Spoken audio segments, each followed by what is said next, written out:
Okay, when we left our heroes, you'd just seen an enormous airship come down from with the moon behind it, so you could make it out. The engines die down to a soft hiss, and it descends down to the ocean. That you then hear a metallic noise as the anchor chain comes flying out, and a splosh as the anchor hits into the bay. And you just make out, looks like a rope ladder's been unfurled and rolled down and is hanging down from the airship.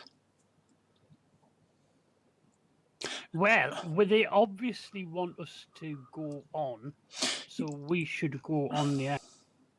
So making sure all my weapons are loaded first. Yeah, right. Remember, lads, the alchemist got loose, killed everybody else but us. Oh, yes. Genius. Yes, the codes in that seem to indicate that you would go over there first, and then they would either be picking up or dropping off. You're not sure which. Right, so you all hop into this longboat thing, and then you slowly start to paddle out, making a sploosh sploosh as the waves lap against the sides of the longboat. And we go bobbing along, I take it. You do. Roberting along. It takes you about 10 minutes or so to row out. You can see this enormous airship with an underslung gondola. It's covered in brass plates, and it's got great cannon ports down the side. The name on the plate is the Sky Ghost, and on the front of the prow is a big brass statue of a ghost that it doesn't look a particularly scary one, but it inspires a fearsome sight. It's all quite dark, just lit by moonlight, but there's a small, it looks like it must be some kind of hooded lantern, because there's a small amount of light coming from the top of the ladder that you can see, but it's not like broadcasting widely across the ocean. So what would you like to do? Go on board. I'm going to try and blag it, or just get on there and start shooting. We should live on one of these. You should absolutely live on one of these. We should borrow it. And what you need to borrow it, and then you need to fit. You need to turn it into a giant version of the van. Dave, I approve of this. Dave, you're the gadgeteer. You need to work on this. Right. So, who climbs up first? I'll go first because I'm good at distracting. Right. You shin up the rope ladder, hand over hand. It sways gently in the breeze, and you come to the side of the ship. There is a couple of swarthy piratey types standing either side of the ladder, and they offer you a hand to come up. I'll grasp the hand and go up, and so quickly we need to see the captain.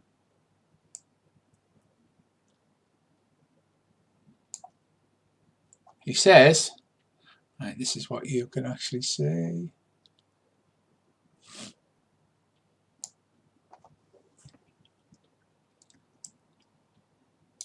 I'll go up last because I don't know whether they're expecting a woman, and I'll make sure before I climb up I'll tell the painter of the rowboat off to the bottom of this rope ladder. Right. So it would be kind of embarrassing to make our escape when I boat. Certainly would. Right, I am having. Is anybody able to? Can you see the map if you scroll to the right? Yep. Right, I can't seem to do the control click thingy for some reason. Right, the section of your deck that you can see is both the same section of the deck. It's just the overview. Okay. So that's the upper deck at the top there, and underneath that is the same as the middle of the deck. It's a giant ship with a raised front portion and a raised rear portion. you can see these are the two bandits here that were helping Earl. Ah, I think I've solved our little problem. Yeah, has everybody jumped to there? Yep. Right, Yep. these two piratey looking swarthy fellows help you over the side. He says, "Aye, the captain's up there," and he points to this gentleman up here.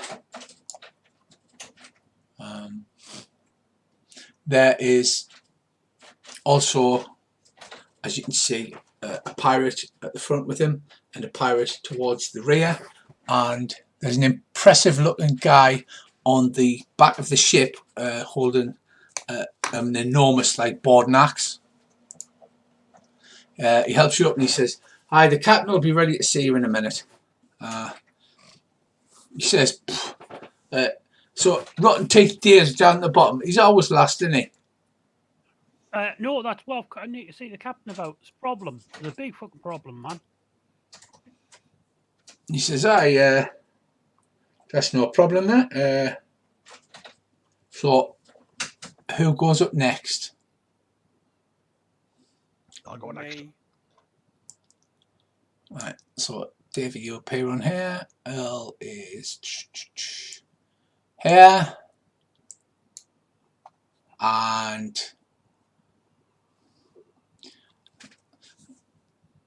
the captain is, well, you're on this section of the deck. It's the same part of the deck here. And this is the captain over here, towards the back.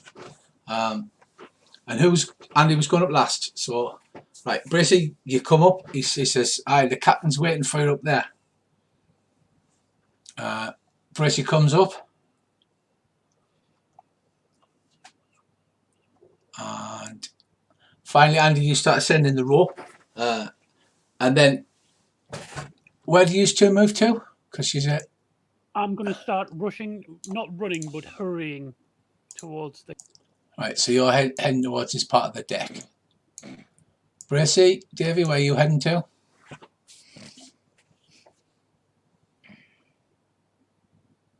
You're heading towards the back. Yeah.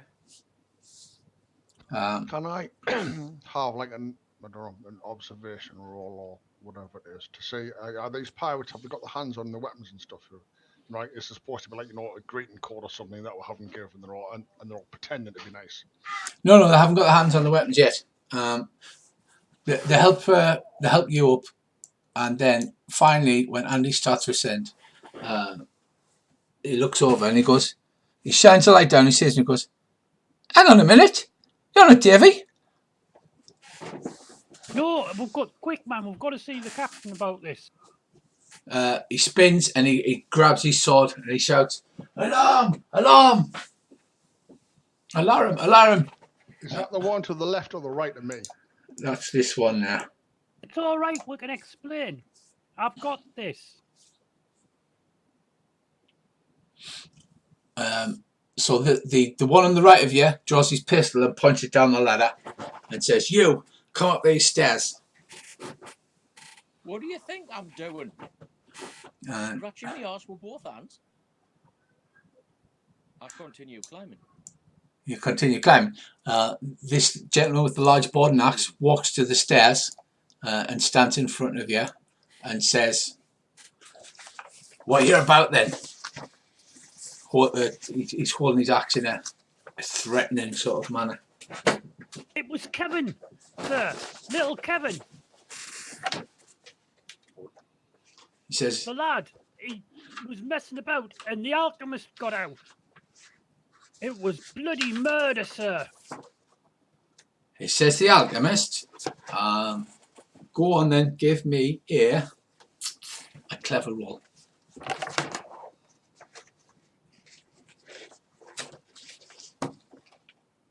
It was an awful sight, sir. The pirates have all drawn their swords and their black powder pistols. Damn, I made a careful roll instead of a clever. Should add another one to that. Right, okie doke. And I will give it a... It was an awful sight, sir. He tore them to pieces. We only just escaped.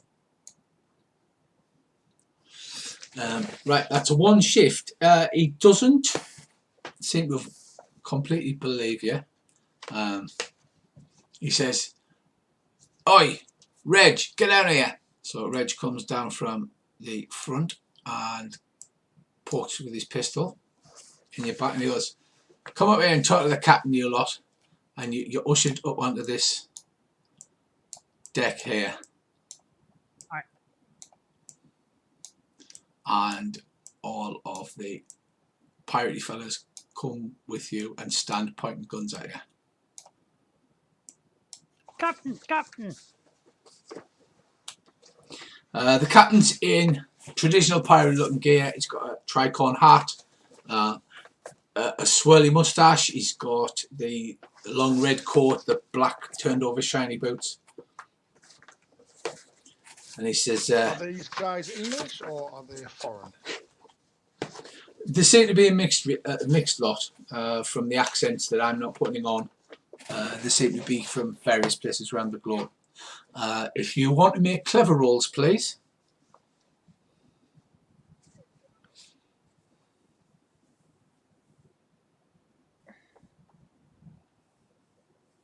Wait for the steam-powered computer to catch up. Never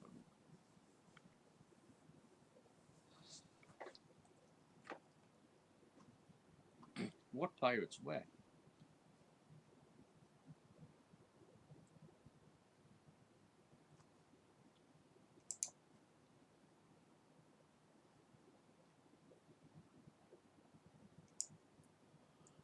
Right, there is the captain. Oh, he's a giant of a man. Oh, very big face. His gigantic face looms over the top of you, scarily. I like your tattoo. Sorry.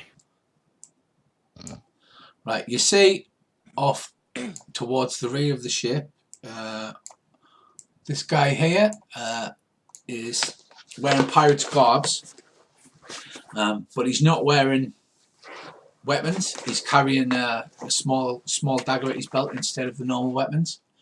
Then you've got the captain there, Captain Sigurd, who sounds as if he's got a Nordic accent or Danish maybe. You're not 100% sure. Sigurdsson. They're all pointing guns at you, looking suspiciously. I'll keep my hands animated, but away from anything outrightly dangerous. He says, "What you're about? I don't recognise any yet." Yeah, that's what I'm trying to tell you. What did the guy call the bloke? The last No Teeth Dave or something? Aye. Well, No Teeth Dave, he recruited us. And then little Kevin, he started messing about. And the alchemist got free. And he was hurling these things, and there was undead and everything. And they tore everyone apart. So we're all trying to escape down the jetty when we jumped on the boat and we saw your airship arrive. He says, "I don't know any of you. I've never seen none of you before." I've never seen you before either. But who the hell would lie to you about an alchemist? That is the stupidest lie you could possibly use to get on board an airship. One of the crewman goes, "He's right, like, you'd have to be absolutely bloody mad to come on with a story like that." Yeah, exactly. We could have said, like, "Oh, yeah, no, we've been recruited recently and we've got your goods at the bottom of the ladder," or something like that. No, there's a bloody great big alchemist creature from the hells loose down there. It's eating everyone, right? It's got zombies or something. They were all locked up in a room and some bloody idiot Kevin let them out. I think that sounds like a flashy test because you are trying to persuade these extreme. Wow. He's like, Oh, well done, that man. Thank you. he says, "Right, I'm not saying I believe you, but we need to check it out." He says, "Frithov," and the guy with the big boarding axe, like big burly Conan type. He says, Did you just "Frithov." call him piss off? He says, "No, Frithov." All right, sorry. He says, take these guys and put them down the hole, and we'll send some people over on the boat. Lock them in there. Lock them in a brig. Thank you very much, Captain. Really appreciate it. The further away we are from that thing, the better.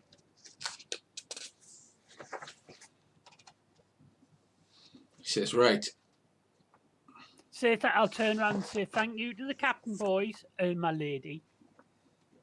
Thank Thank you. you, Captain.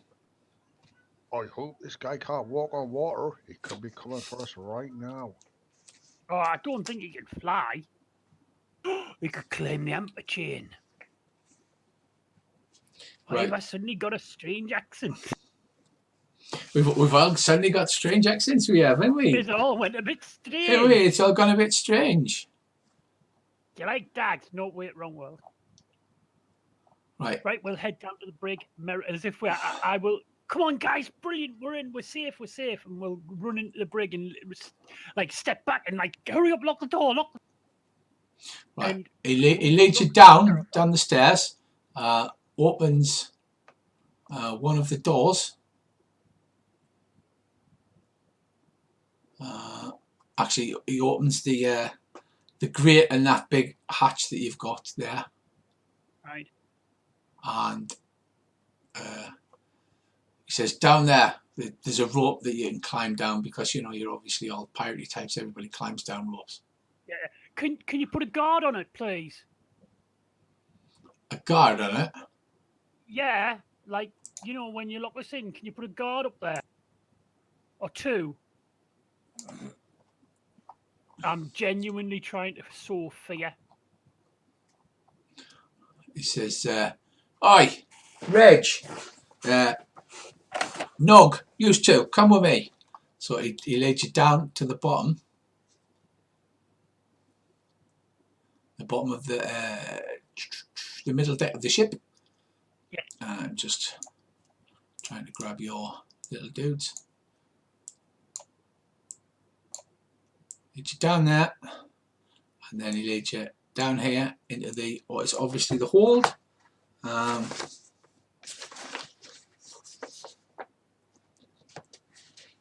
The light reveals an orderly cargo hold throughout. The centre runs the base of the main mast. Beside it, narrow wooden stairs lead up to the hatch above, and that's the one she came down. Against the aft bulkhead are stacked spots of cloth lashed by ropes to brackets bolted to the deck so they're secure. On each side is stacked large number of small casks, also secured by ropes to the deck. And then What goods were down there? There was still quite a few goods down in the cave we were in, wasn't yes, the brandy, silk cloths, things like that. I said the brandy and the silk cloth's all still down there. He says, don't you mind, we're going to go and check that out. Oh God, be very careful. You see another 4 guys like just working in the hold, securing cargo, stacking it, along with another guy who is dressed differently. He's obviously some kind of officer. We're going to reveal some more map to you, gentlemen, and you're down in the bilges with all the rats.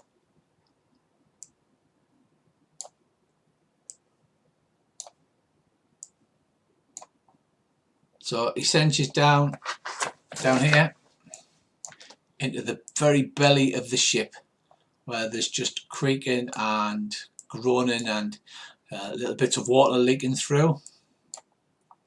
They'll never find us down here. And then those 2 guys, I orders them to stay and guard the upper deck. He says, Bjorn, send your guys upstairs. I need them to go to the caves because there's something funny going on here. The guy at the back there, he's like, oi, you scrubbers, get up there. Do as you're told. So those 4 guys disappear up to the top and get onto the little boat that you have left behind. And then the great hatch above is slammed shut, and you hear the clink clank of locks as it's locked above you. You are in The bilge. From the hatchway you can see little of what lies in the ground below. The area stretches the full width of the ship, and for all you can see, full length for no bulkheads are in view. Everything's covered with a thick layer of wet sand, presumably ballast, on top of which is an inch of green greasy water. The scuttling noise towards the stern indicates there's some life down here, perhaps living off the garbage, or something that is eating whatever is thrown down here. And there's a particularly large heap of garbage that's accumulated near the main spar of the ship, which is what would be a mast on a normal ship, but it's the main brace for an airship. Well, chaps, I think we were a bit confused because they forgot to disarm us. Yeah. Well, they didn't. They didn't disarm you, but they also you kind of convinced them that you were working with them. Right, when I asked you to make the clever rolls, you noticed that the captain had some kind of insignia that was partially hidden by the strap of his sword belt. It looked like some kind of celiopod, maybe an octopus or a squid or something like that. Now, we may be in a worse position than at first it seems, since we're in the bottom of a boat and we're soon to be surrounded by angry pirates. Yes, you are. I'm not sure what the plan was here. This is not exactly what the plan I thought was going to happen. But we have an advantage. If this is the ballast, there'll be a trapdoor to drop the ballast. So we'll find the trapdoor, we force it open, we swim under the boat, climb up and assault them from outside the boat. They'll never explode. The boat's in the air, though. Yes. Oh, yes. It's an airship. Yes. Oh, yeah. It's an airship, not an actual seaboat. That would be hilarious, though.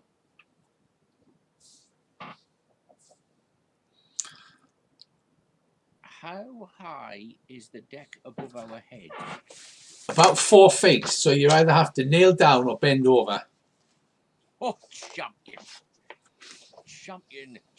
he says, rummaging about under his petticoats and pulling out a small bottle of lamp oil with a wick stuck in it.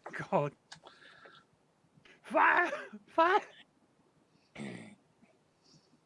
Now, right. Since them pirates on the next deck have been taken off somewhere, I'm speaking very quietly so as not to alert our guards. If that hatch is only 4 feet above us and it's a grill like it looks on the map, It is. Sure, if I can get this lit, I could lob it in the direction of those bales of cloth. You could do that, yes. You are locked in. That is the main problem. Yeah, but if it becomes necessary. Yeah, absolutely. I'm totally behind this plan. And can from where we are, can we say what sort of lock there is keeping that grating shut? I'll turn around. Can you kill the guards if I get you out, Andy? I can have a damn. You're not going to do female Bugs Bunny, are you, Andy? You're going to have to do it. Right, hang on a second. I'll sort this. Trust me. Guard, come here. Right, Reg comes down. He goes, "What?" She needs to go. She's bloody well not going out down here. No, can you take her wherever you go? You cannot let her go off the side, surely. She's a lady. It's like, I don't know what you're expecting, mate, but we don't exactly have a WC on this airship. Got an old barrel. An old barrel, he says. I'm not Or a playing bucket. that game. Or a I'm bucket. not getting in the barrel.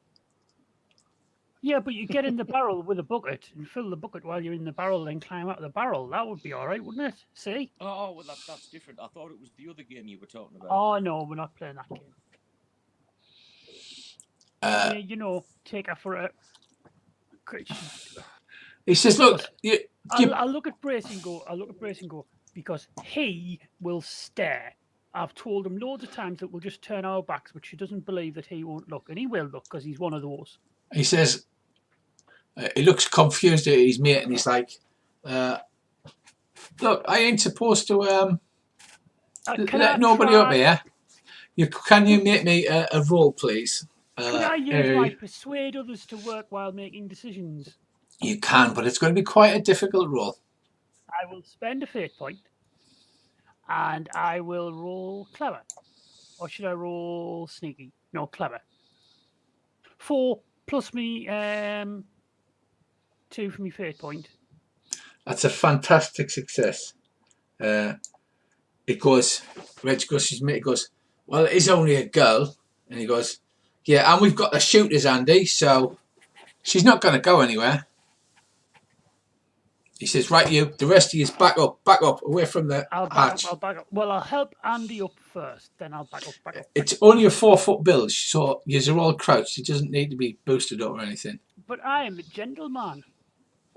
Right, he unlocks the gate. They've both got the black powder pistols pointed at you. Chaps, be careful with those. You'll frighten her. Can I just ask the chaps something out of character before we sort of proceed any further? Certainly. At what point do you want me to go mental? Get these two quietly, then after that we can go on a spree. There's loads of brandy and bales of silk. I think you know what's going to happen.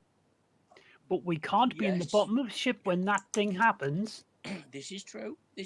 No, that's fine. Just so, checking. So don't do it till we're out. Wait until we're out. Right. Not while we're in. When we're out. Right. God, he's gonna burn us all alive. Yes, she is, isn't she? She's going to burn us all.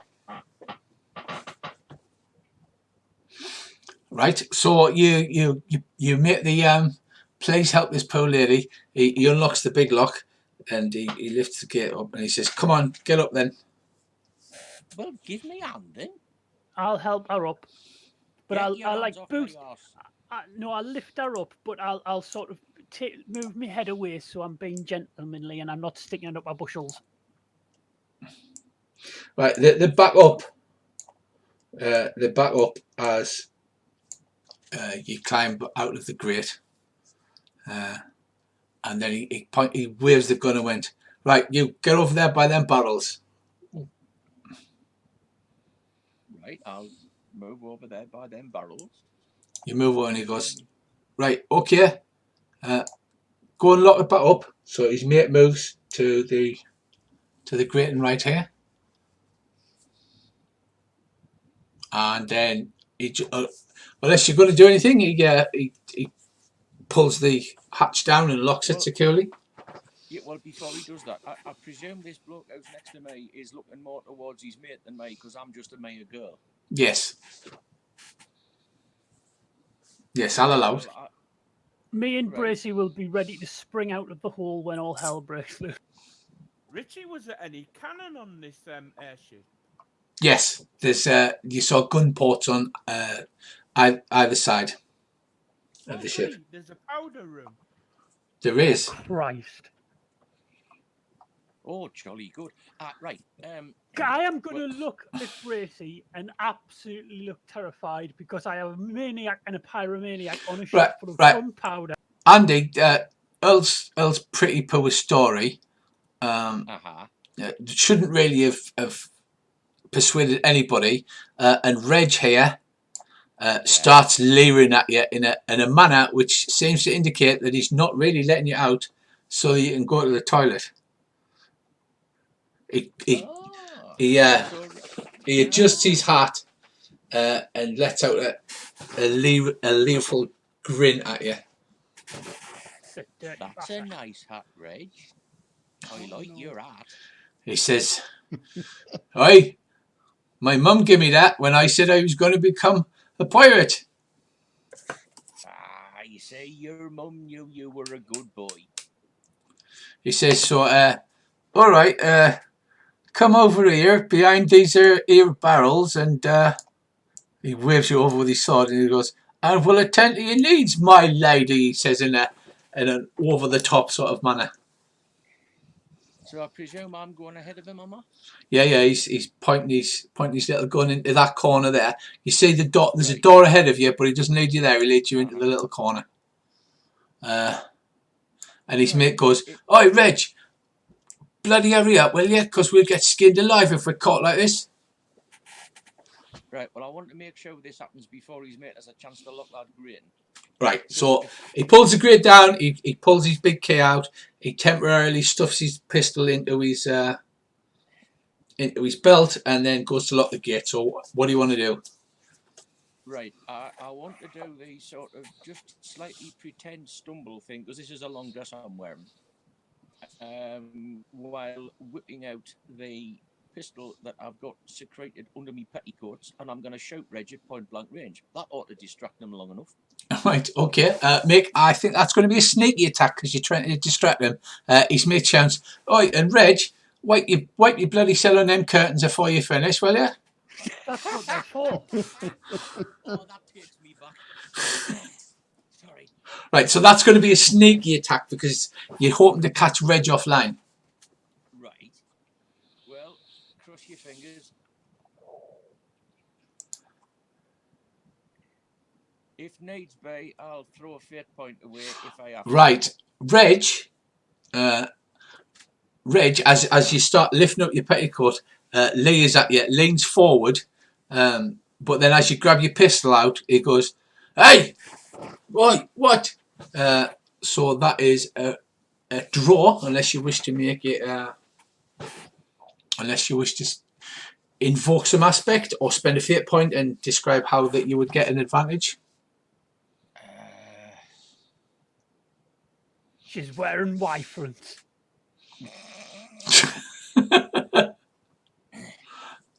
Me balls drop out of the bottom of me dress.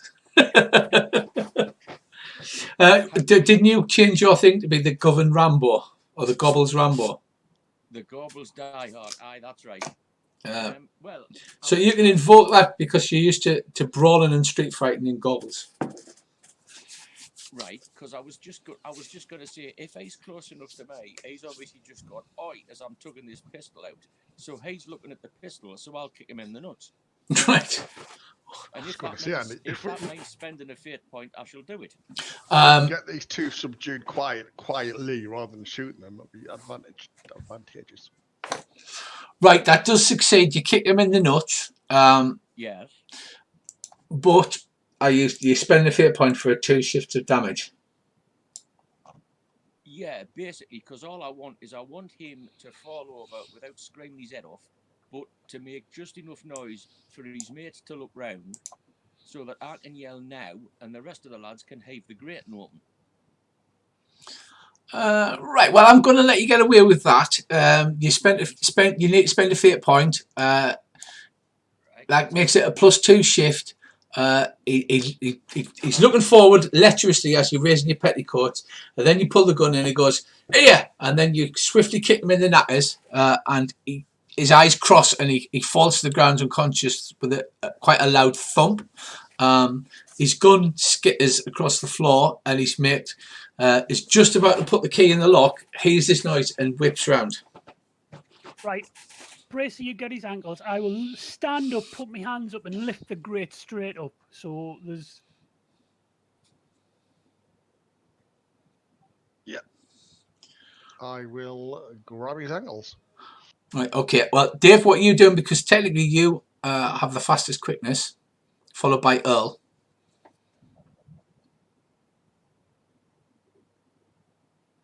I'll wait for the advantage.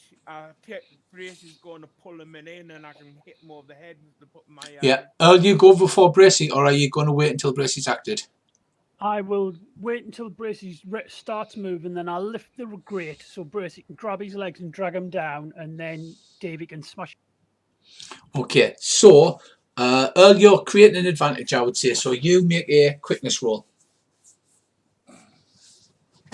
which is good for a 2. That is Right, that's enough for a boost. So Bracey, you get a +2 on your attack. Well, I'm assuming you're passing the advantage to Bracey. Yeah? Yeah. Yeah. Right, Bracey, so Earl's distracted him, whips the grate up. You quickly go to grab his ankles, and he's created a boost. You get a +2 on that. So you actually spend more fate points as well if you can invoke aspects or whatever, like his action move if you want to, or you can just, well, you roll first, then you can spend fate points afterwards. Ooh, sounds like something from The Princess Bride. This, yeah, that was in the 80s action movie, wasn't it? Dear God. So you have a boost, my friend. Boom! Wow, that's a big boost. Yeah, you have a little boost. So you've automatically got a +2. Give us a quickness roll, please. Oops. So that is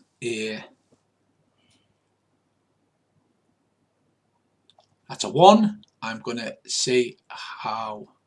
You get it +2, so it'll be 3. That's a -1, Dave. +2.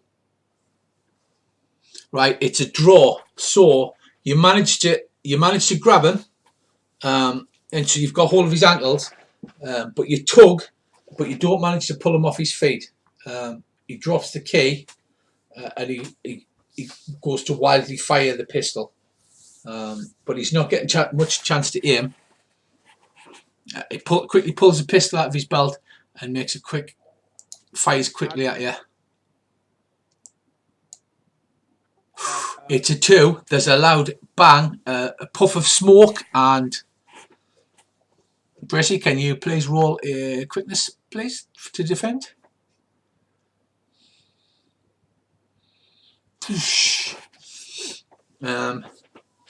So that is enough. You madly throw your head to one side, and the pistol goes off, bang in your ear, but it doesn't actually hurt you in any way. Dave, now what do you want to do? Bracey's actually got him by the ankles, and he's fired the musket pistol into the hole beside you, but missed everybody. Right, I'll jump up, grab his ankle, and let myself fall back while holding onto his ankle. Right, that's quite flashy, so give us a flashy roll.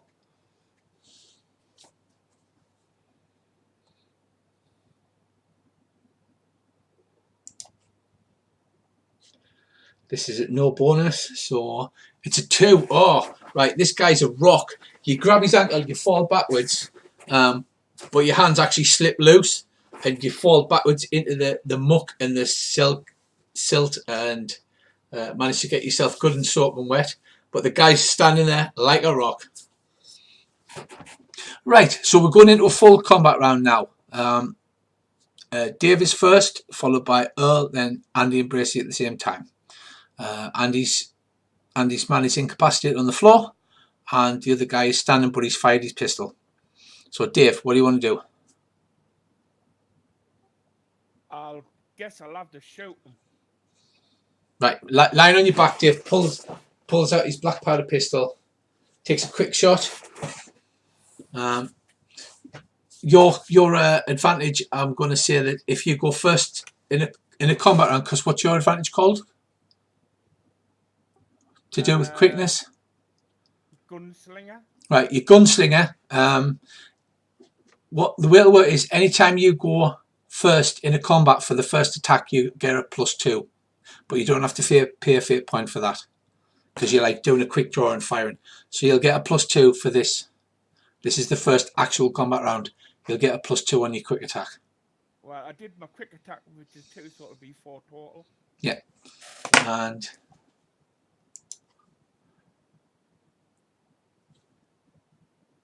ooh, right. So that's four shifts.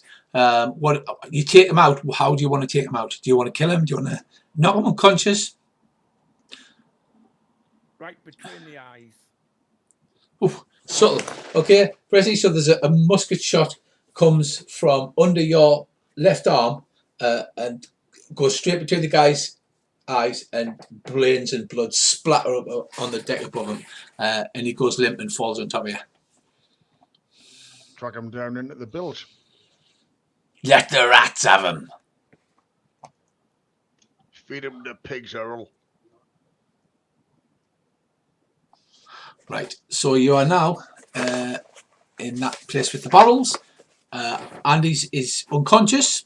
You can finish him off if you want to. You've got stabby things with you.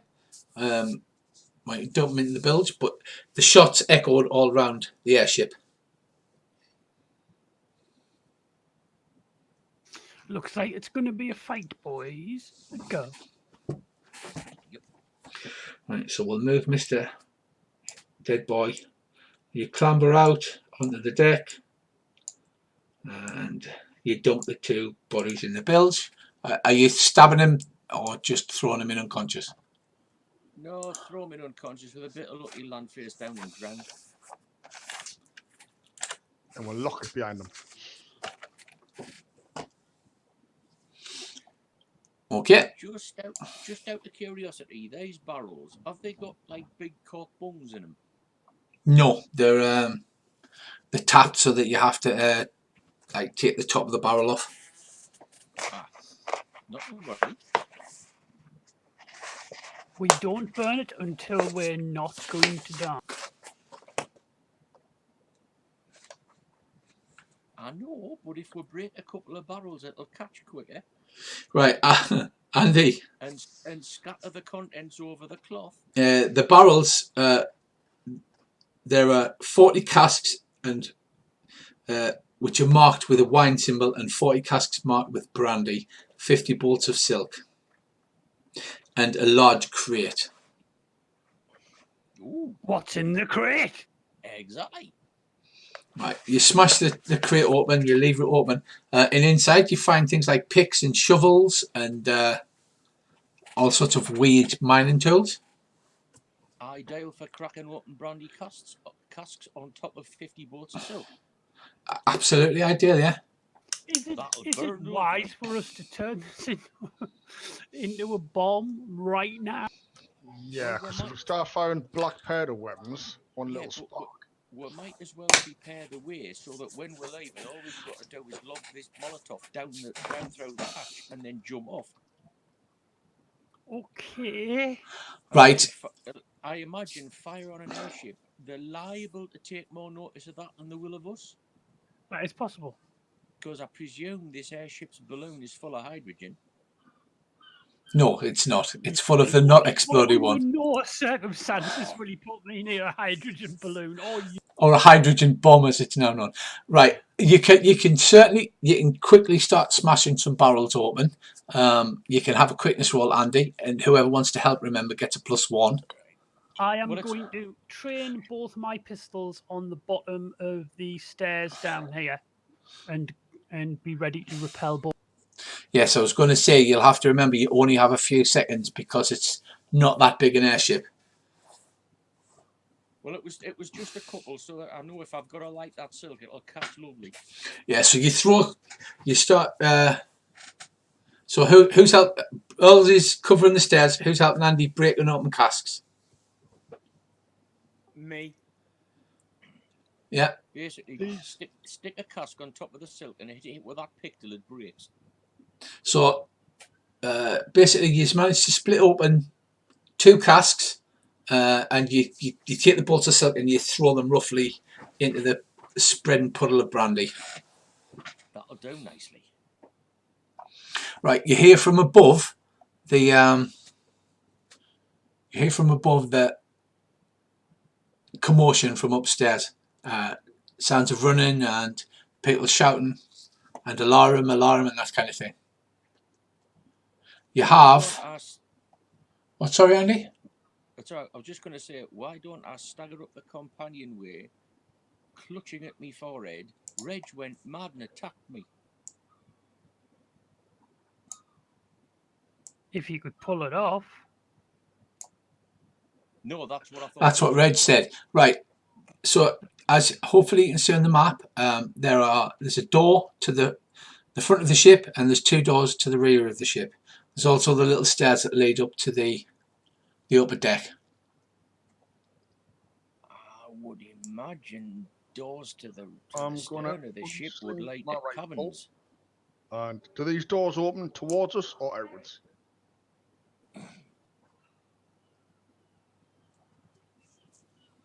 The doors, they're open inwards, sort of away from you. Otherwise, you wouldn't be able to barricade them. So, like, we're boarding your ship, and you can't close any of the doors. You've had it now.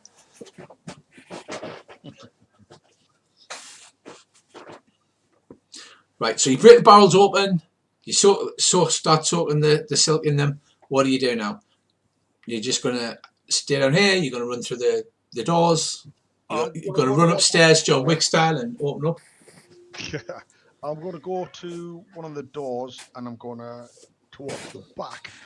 And I'm going to stand at the side and open it, push it open. And then, see if anybody opens fire. And then if they don't, I'm going to have a quick peek in the room, see what I can see. I'm reloading. I'm getting behind cover of a wine barrel, not a brandy barrel, and aiming at the step. Okay. Right, are you pushing the north or the south door? South.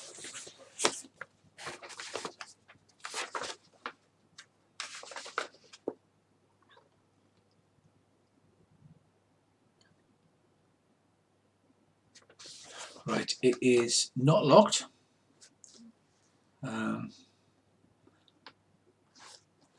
You push the cabin open.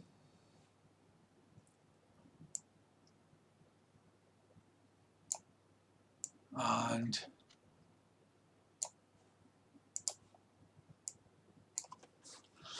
in the centre of the cabin sits a plain wooden table on which stands a pewter flagon and a pewter mug. Beside the table is a wooden chair, and hanging over the table is an unlit hooded lantern. Also hanging from the ceiling at the aft end of the cabin is a large cage that holds a parrot, apparently asleep. Next to the hull hangs an unoccupied hammock. Beneath it is a brass-bound wooden sea chest. The parrot immediately wakes and squawks, "Pieces of 8, pieces of 8," and then goes quiet. The inside, you see the guy that he referred to as Bjorn with his enormous. He's got an enormous cutlass and a pistol with a 4-shot pepper pot pistol barrel, and you push it open, and he's standing right behind the door, and he steps forward to stab you, Bracey. Oh dear. You've only got quickness 1, so we better have some stabbies, haven't we?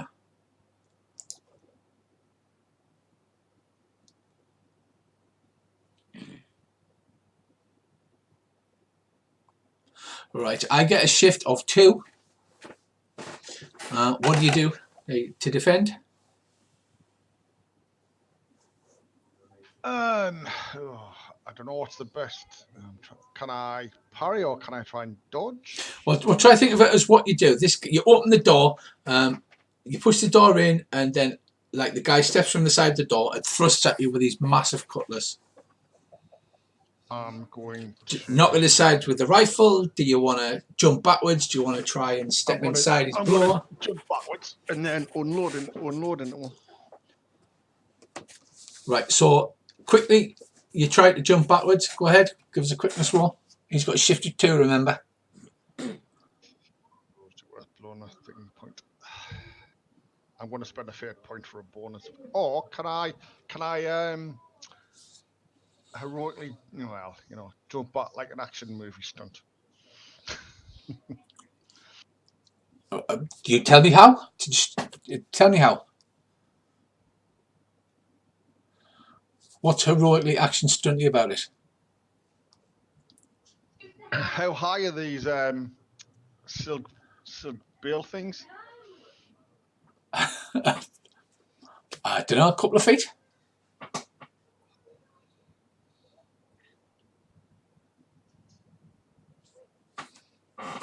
No, just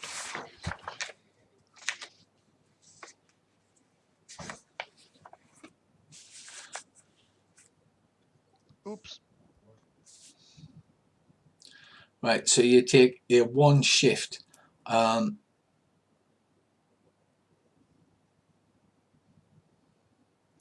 He's attacking forcefully, so I am going to use a fate point and make that a 3 shift. He barrels forwards with his enormously strong body, and he stabs you through the abdomen. So can I counter with a fate point on my own? No, you've already used a fate point to get the +2, didn't you? Or did you not roll? You didn't add a fate point, did you? Right. So what would you invoke to gain the fate point to get the +2? Because it's not just a case of saying I spend a fate point. You say, right, I do this, I'll dive behind this, I'll use some cover, or you need to have a reason to why this fate point's doing something. You don't just like pull a fate point out of your pocket and then hold it up like a glowing shield. Now, my fate point is like a shield of steel. Think John Wick. That's what we're playing at the moment. Oh, I'm thinking bullet time from the Matrix, actually. Because I'm gonna basically why John Wick is so awesome at the end of a movie. Try and improve my dodge. You're not going to slow down time. You can't slow down time, please. Technically you can, but you need to move away from gravity to do it. You can't just say, I'm going to slow down time. This is getting silly now. Right? He stabs you for your insolence and you take 3 points. You can take it as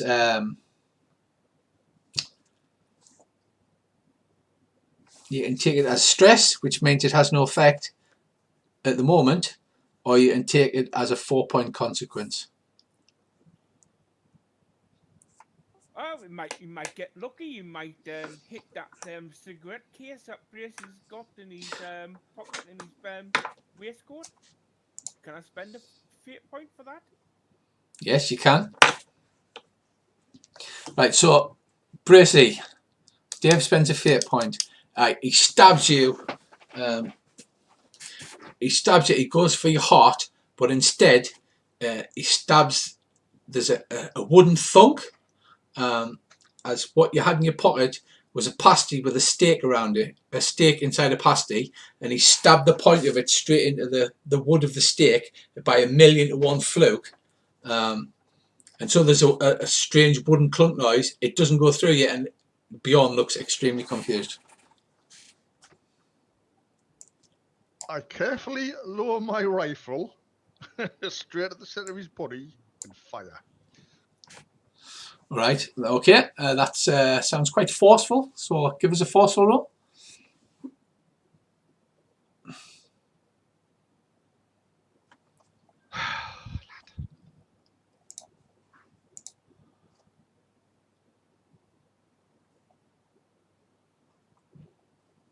Right, you shoot him, you get him, it nicks the top of his right hand thigh, and blood starts to run down his leg, but he looks angry more than wounded, to be honest. Not one of his off. Right, next up we have Dave. I'll have to shoot this bloke. Do a quick shot on. Right, okay, it's just normal without the +2. Yeah, no. Unless you need to find an aspect. I'll just do a quick shot and hope for the best. Right, okay then.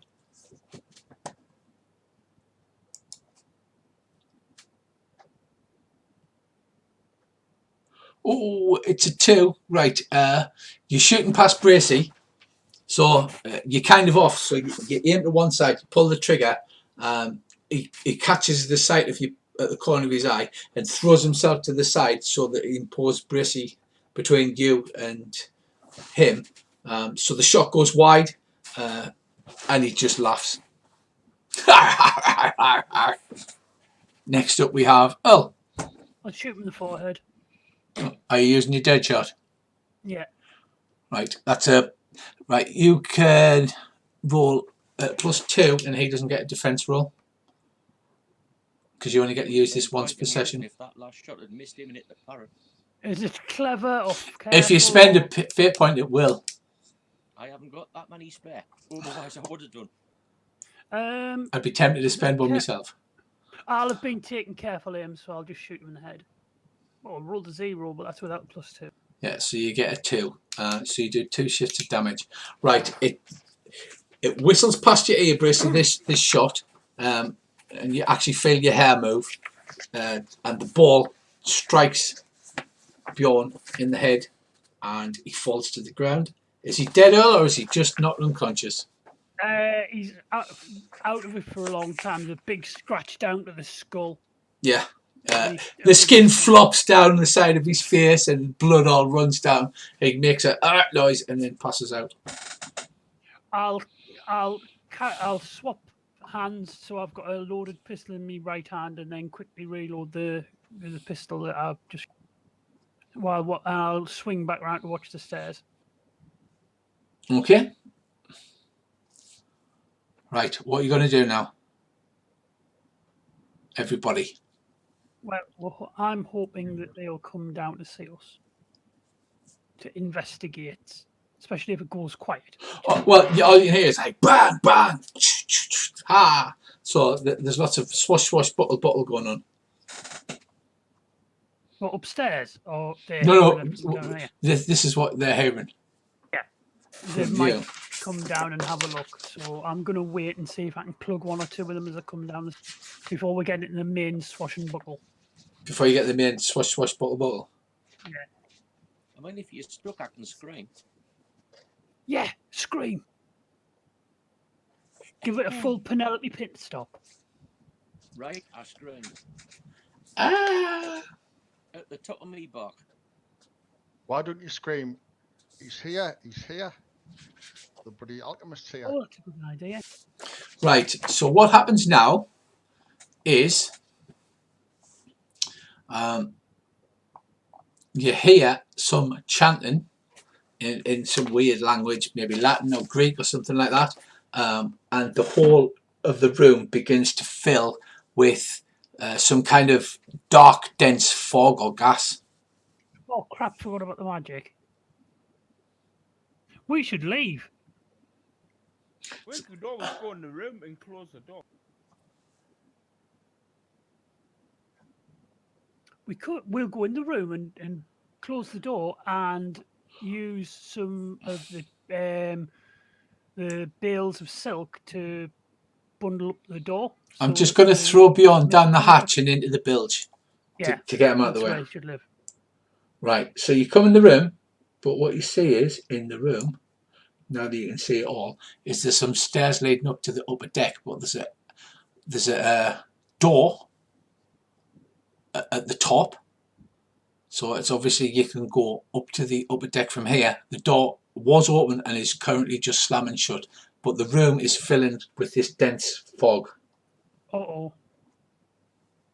We need to unclose that door quickly. So I will just... Right, you should be able to see the stairs. Nope. Oh, yes, yeah. The stairs, and you're in what appears to be the bosun's cabin, and there's a door to the north. And you look up the stairs and you see this.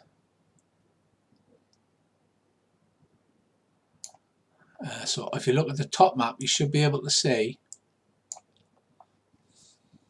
Oh, yes.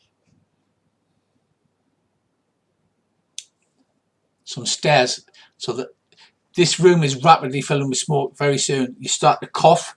Very soon. The bosun's cabin filling with smoke as well. Yeah. I thought you were in the bosun's cabin. Yeah, we are. Look around. You're in this cabin here, looking up the stairs. This is the room. Powder. The whole thing is filling with smoke, and you're starting to cough. I'll hand Davy my powder satchel and point at the door. Okay. Oh, don't you place the throat rope up to the door?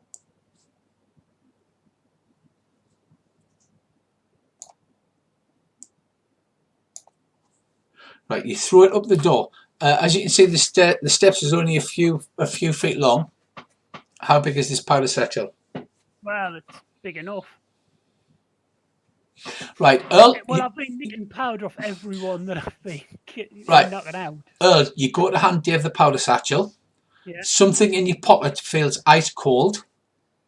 Oh. Okay, and then when you look, there was a hole in the powder satchel, and it's been running out, and you haven't realised. No.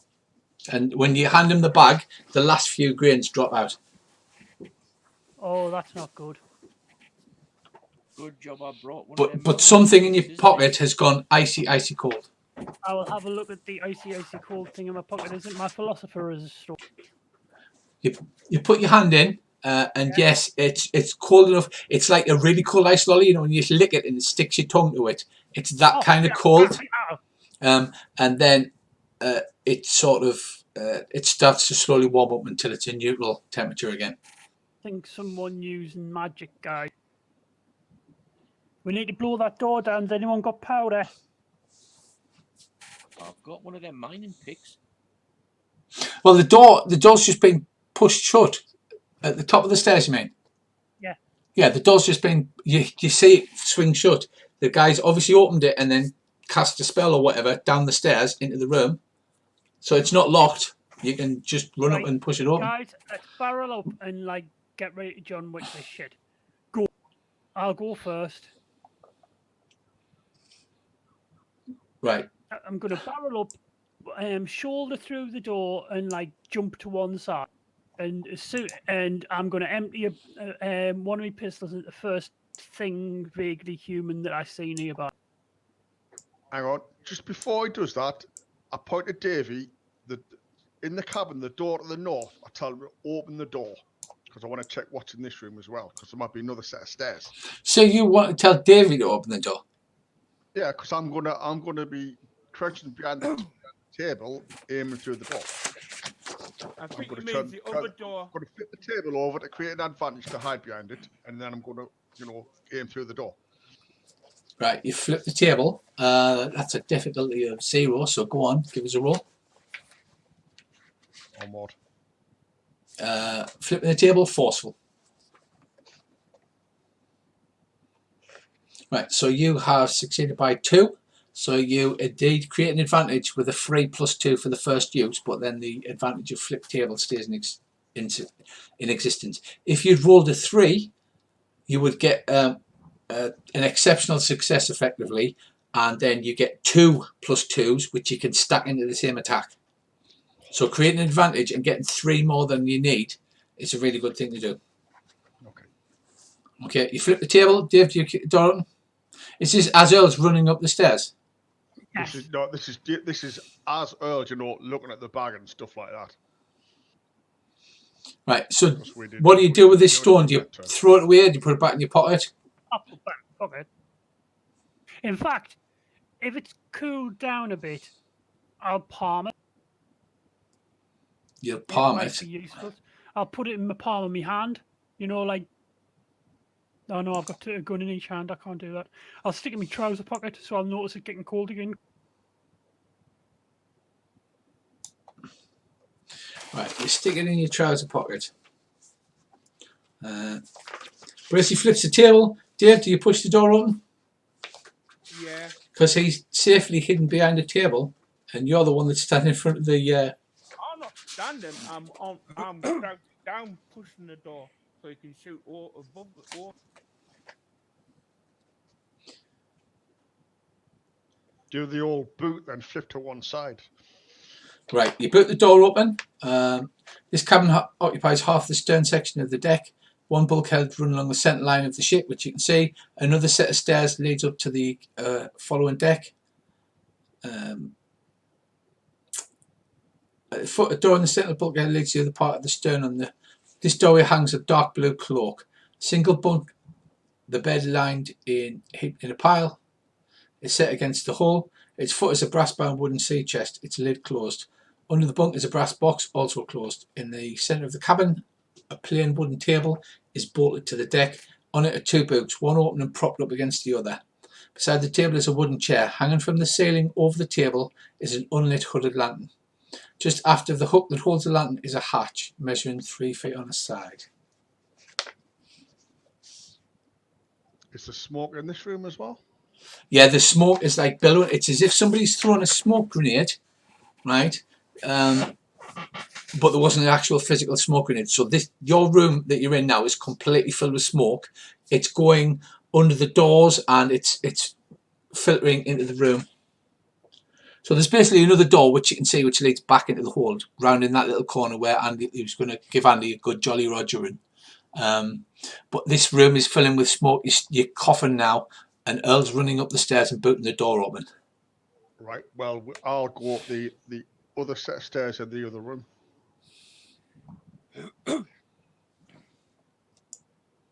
You go up the other set of stairs. Right, do you do a 1, 2, 3, or Earl, are you just charging up? Oh, I'm just charging. Right, Earl runs and boots the deck open and sees a bunch of pirates crouching behind this boat here. And the guy with the enormous boarding axe is standing to one side. Brilliant. And This is going to be horrible. And this other guy who I've just accidentally clicked and stretched his thing is standing at the back. That weird one that was just carrying a dagger. Right. I will level my pistol and shoot the two guys either side of that boat and run full tilt towards the weird guy. Run here, shoot twice, and then head straight towards that guy. I want to put a bullet in each of these. Right. Okay, you do that. Bracey's doing that. Davey, you're behind them because you've just kicked this door open for Bracey. The room's filling with smoke and you're coughing. But you actually technically go first. What would you like to do? Or are you waiting until the others? I think I'll be going through this door. Which door? The one up the stairs. So you're following. Are you following Earl or Bracey? Bracey. So you're in that. You're on that side. Yeah, Andy, what are you doing? Right, I can't seem to move my little person at the moment. So you know where I was over by the the south door. Yeah. Like being lost into that room. Right. I wasn't going to run straight up after Earl in case that door was locked, but as soon as I say that door isn't locked, what I intend to do is as follows, and you can tell us how long it takes. I'm going to lean back through that door, light the Molotov, chuck it onto the bales of silk, grab the parrot, and run up the same stairs that Earl ran up. Right. Okay. But presumably with cage. Yes, you're going to grab the parrot. I like it. I like it. With me pistol out. Boot out. Right, Andy, you should be able to move your little dude now. Why are we setting light to the airship while we're still on it?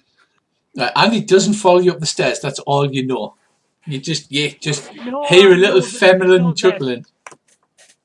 Because I don't think we're going to get another opportunity, and judging by the number of pirates up there, we need all the bleeding out we can get. Yeah, but the other four, look, are in that boat that have rowed off, and they'd have to come back before they can actually do anything. Okay, so Dave, what are you going to wait until they've moved out of the way? Yeah. Right, Andy starts doing his plan. Earl, so you're up next. So you run towards. I'm running towards the guy at the back with the knife, and I'm going to shoot the guy to the left and the guy to the right of that boat with a pistol shot each, and then drop the pistols. That sounds fantastic. It sounds flashy as feck. That does sound very flashy. I think you should have a flashy roll for that. I think I will John Woo shoot as I dive through the door as well. And you know what? To make it awesome, have a fate point. You're going to do a forceful fate point, right? So flashy fate point. So that is a 3. Dive through the door, right? Pop a pistol shot at each of them, drop the pistols and run towards the guy at the back while drawing my... Right. As I seem to be rolling well again tonight, you literally plug both of the guys with the pistols. and you run onto the deck, you should be able to move your dude a little bit forward as well. And let me see. I'll start. I don't know how far I'll get, so I'm running. This is where I Yeah. want to end up. But Yeah, so you get about halfway there because you fire on the move and you plug both of them. So what happens to them? They both go down. get sucking chest wounds, both of them, so they make lots of noise and scream. Right, they collapse to the ground and start screaming. Andy, so far you've managed to grab the parrot, or were you doing that last? I was doing that last before I go up the stairs. Right. Okay, so you were running into the room and spreading brandy about. Is that correct? Well, no, we'd already soaked the cloth with the brandy cask, so I was just lighting the mullet off, leaning through the door, hoying the mullet off onto the Right, I got you. onto the pilot sill, grabbing the parrot, and up the stairs. Right, you do that. There's a woof, and the brandy catches fire. Make a forceful roll to see how quickly it's going to catch. Right. Hold on a minute. This is going a bit slow tonight. Right, so it does catch quite well. There's a woof. You are staggering about in the smoke and coughing, but you see the flames coming up through the cloud and run and grab the parrot. Right, these two pirates are taken out.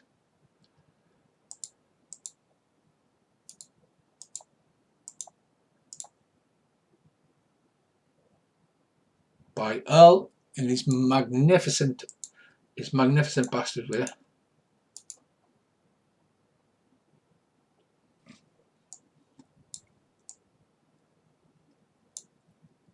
And I can't seem to.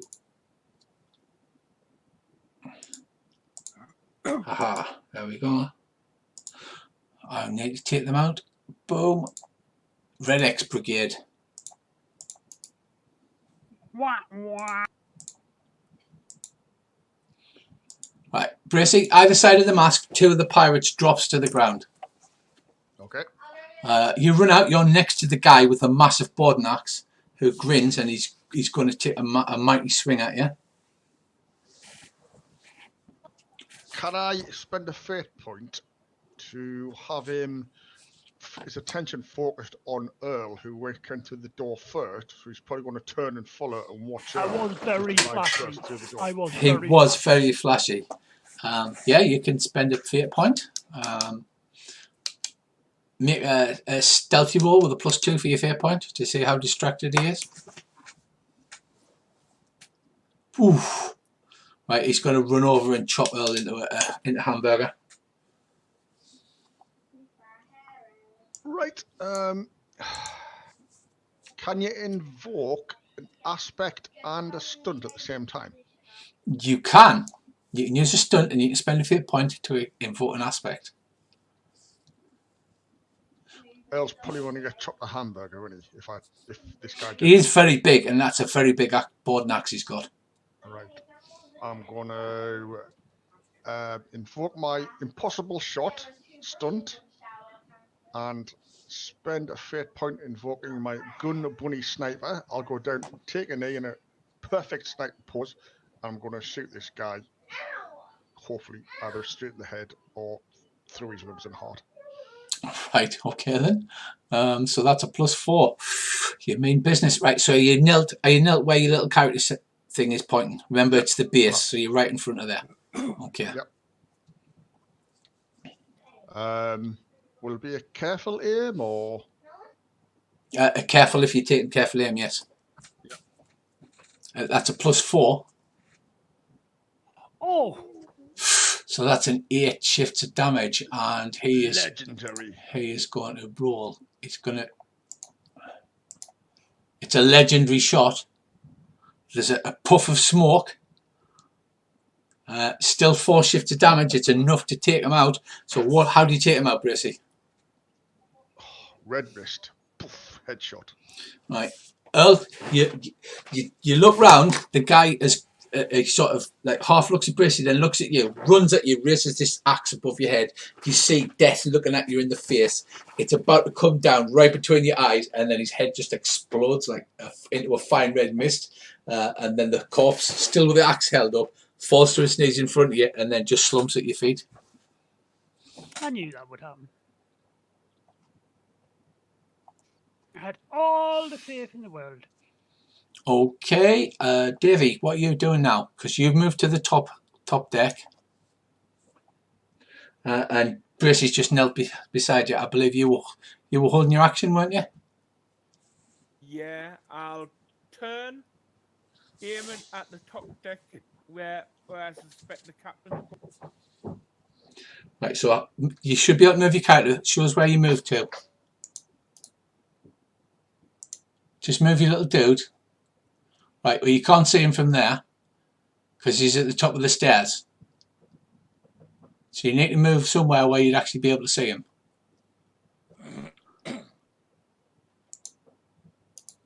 You can see him on the map above, can't you? So you'd have to be on the stairs or right at in the south, Davy, if you're looking at the stairs. Yeah, you'd have to be over past Earl, or you'd have to run to the stairs. I'll run to the stairs. Right, you run to the stairs.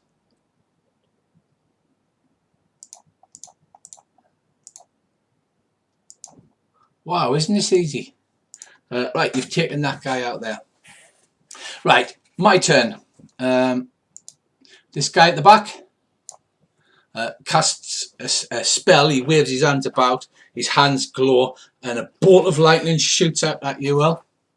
I thrust my hand in my pocket and grab my philosopher's stone. Right. That's about all I can do, and I'll try to get out of the way. Right, it turns ice cold. Double T. You got a what? I'm saying, what's the get out of the way thing? Quickness, yeah. 2. Right, so you actually get a 0 instead of a 2. You go to move, but your foot slips, and you actually fall towards the lightning, and it does 4 shifts of damage. Earl gets blasted in the chest, literally gives it the old falls down. And what do you want to do, Earl? Because you have to take a consequence because you can't take enough stress. Well, I've already got a dicky knee, so... So your dicky knee was a what? That was a 2-pointer, wasn't it? Yeah. Yeah. So it's your 4-point box that's filled. Because that was 4 shifts of damage. You do. You've got 1, 2, and 3. Yeah, that's your stress. But you've got consequences of 2, 4, and 6. So you can put either into stress, which is just cuts and bruises, or consequences is a 4. So your dicky knee is a consequence box of 2. Because you're still limping a bit. So yeah. you take 4 points of a consequence. I have to put a moderate consequence yes. to do with being electrocuted. Being electrocuted in the chest with a lightning bolt. Yeah, like the dicky knees on the his other character back at the what you call it, isn't it? No. No. Hard to do. It's in a bite. I'm in a different body, but my character still thinks he's got a bad neck.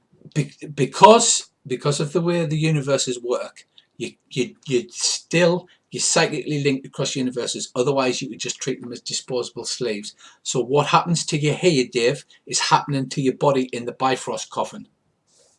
You weren't here for the original session 0, but they explained this to you. You're psychically linked to your own body, so whatever happens here will happen to you there, which is why when they said, what if we get Andy pregnant, and he was like, I am not having any part of that. I've picked the greatest one in the world. My hair has just fallen out. Right. All of it. My hair, you know, it stands on end, it's literally just blown off my head. Right, Earl collapses to the ground, like lightning and electricity going up and down his body as he goes, and he's knocked to the ground. Right, Bracey, the door behind you bursts open with such force that the top hinge snaps and the door slams against the wall.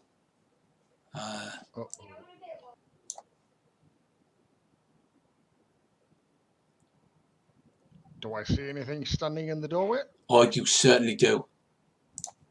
And just give me a little reveal area here. You can see about there. Right. Coming through the doorway, Dave, you recognise Isambard Kingdom Brunel. But it's not the Isambard Kingdom Brunel that you're familiar with. His body is encased in a clockwork and steam-powered exoskeleton. He's got goggles or some kind of implants. Around his body, he's got some kind of worker harness, and from the harness comes 4 mechanical arms with tools, the screwdrivers, hammers, drills on the end of the arms. He comes through and he speaks. His voice sounds as if it's coming through metal pipes, as if it's being driven by bellows. And he says, "George, you absolute hack." George. Yeah, well, Isambard Kingdom Brunel is Davy's arch enemy. Oh no. Right, please can you make me some clever rolls, people? Except Earl, who's too busy. Too busy lying on the floor going, No, I've already out-clevered this whole thing now. Right, that's pretty clever. That is pretty clever. Okay, Brissy, you notice that he's got some kind of weird face tattoo above his left eye. Dave, you notice this, but because of your familiarity with gadgeteering, it's something that the eugenicists use to mark clones that they've made. When they've been experimenting on cloning sheep and pigs and things like that, they mark them with this tattoo series of dots. He comes out, Bracey, and he will 2 of the tool arms lash out like giant spider legs, and they crash into you, Bracey.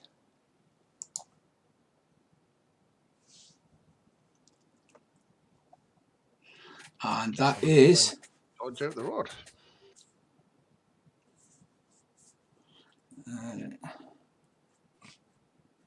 I'm using his stunt of tool arms or cool arms, and he gets +2 to that, so that's a 5, 6, 7. No, hang on. Yeah, I rolled a 1. His force was 2, so that's 3, and then +2 for his stunt, which is 5. Yeah, right. These metal arms, there's a hiss of steam and a clank of clockwork. 2 of the arms lash out and strike you, so you need to dodge out the way, or I'll certainly try and dodge. Will have to be flashy or quick. how would you try to dodge? What would be a flashy dodge? I've only got 1 bloody fate point left. Somersault up over his head, put your hands right on the top of his whatever that carapace thing is, and vault nightly over behind him. I was going to say, how high is the top deck, Rich, from where I am? I don't know. You know what ship's like? Maybe 6 feet?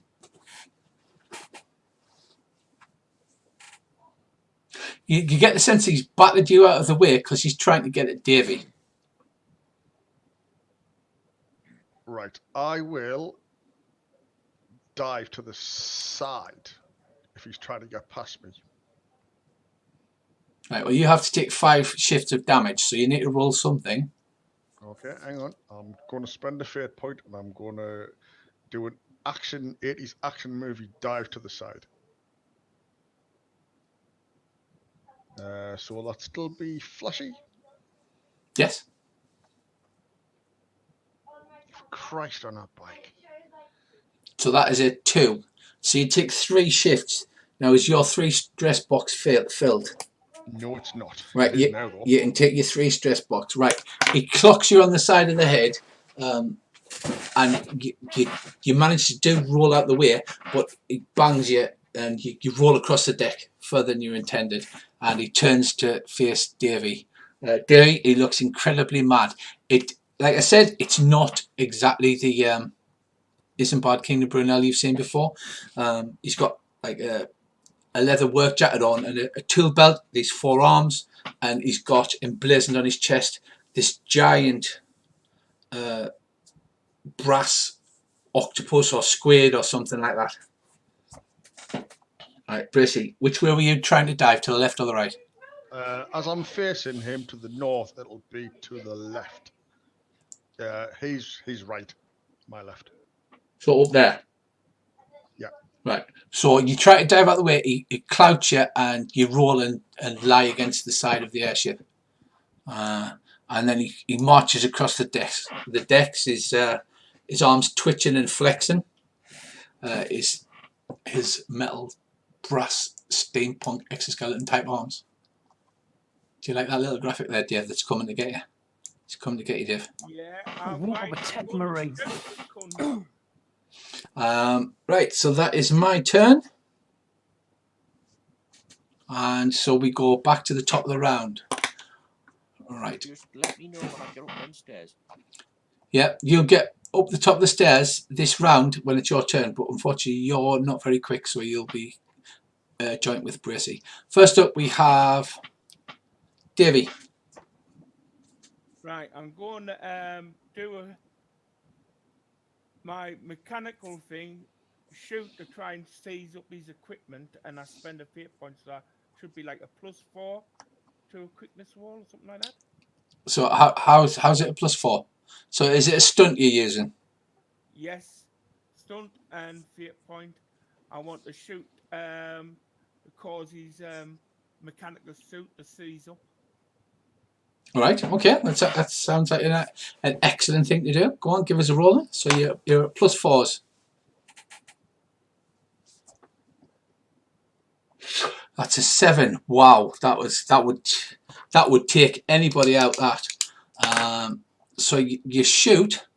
What happens is those pirates that were in the boat start climbing up the ladder. One of them just gets to the top of the ladder. I'm going to spend a fate point and invoke my stunt, which is not today. 2 of his other 2 arms lash out, grab this pirate, they drag him right in front, and the bullet that was going to slam straight into his control circuits, the pirate goes, "Hey, what the?" And he literally holds the pirate in front of him, and the bullet goes in. It blows the pirate's head clean off, and then he casts aside the headless corpse of the pirate, which crashes bloodily onto the deck. And he says in a wheezing tone, "I will kill you, George. I will become the Prime."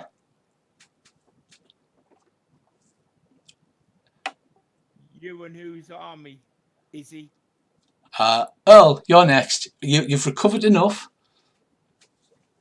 I'll throw, like, overhand as I'm passing this guy who cast the spell, the Philosopher's Stone, in hopes that it distracts him enough, and while he's distracted I pull out my 3rd pistol and shoot.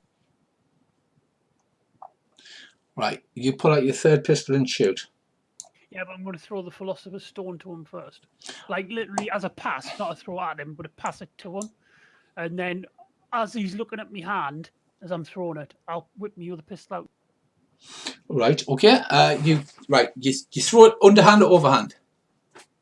Underhand. Right, you throw it underhand, and it streaks towards him, and it looks like it's going to like bounce straight off him, but you don't see it hit him, and there's no clunk of metal. You're quite surprised by this. Right, yeah. So make a shot. Make a shot. What shot are you using? Clever. I've thought this through. That's why I was being electrocuted. I thought it through, getting the angles right and everything. So you're doing a Sherlock Holmes. Right, go on, then make a roll. 5. And I wait a defense roll.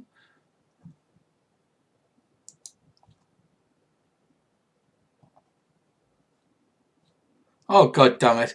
Right, that's a 2 shift. And his actual character, so I will take that as stress. Right, it hits him and it catches him just on the side of one of his exoskeletal plates. Oh no, this magic user guy at the back. Oh right, sorry. Right, you shoot him and he's like holding his arm going, and I love Bathrak, do for bang, and then you shoot him and you take him out. What do you do to him? Straight through the throat. Oh, that's a lot of... Right. He says, and gurgles. Is it a dead? Is he dead, or is it? He's gonna Or is die very, very quickly. It's a bleeding out. Well, it's a gurgly drowning your own. Yeah, blood. gurgly drowning your own blood. So he claws at his throat. He's like,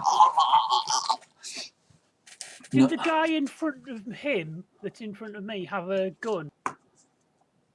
They had flintlock pistols. Yes. Right, I will pick up the flintlock pistol that's lying on the floor. Drop my third gun. I still have a fourth loaded pistol, but I'll pick this loaded pistol up off the floor and spin round towards Doc. And that's me. That's you done. Right. So Earl is going for the gun. Next up we have Andy and Bracy. Who'd like to go first? This metal monstrosity of a man is going towards going towards Dave. His arms are digging holes in the deck as he's moving. He's throwing around bodies as if they were paper. Dave's putting on a brave face, but it's looking like he's going to get torn in half here. What would you like to do, Andy? You have run up the stairs. You come to the top of this door here, right next to this mad cybernetic steam beast thing. You open the door to see all of this carnage, and what do you do? Other than go, Jesus Christ, what's going on? Close the door, goes back downstairs with the parrot. Just did what I do in Cthulhu. I just closed the door, went, nope, and walked off. I know what I ought to do, and what I'm going to do is not what I ought to do. I level my pistol at the parrot and shout to all and sundry, drop your weapons or the fucking parrot gets it. The parrot looks at you and goes, piece of it.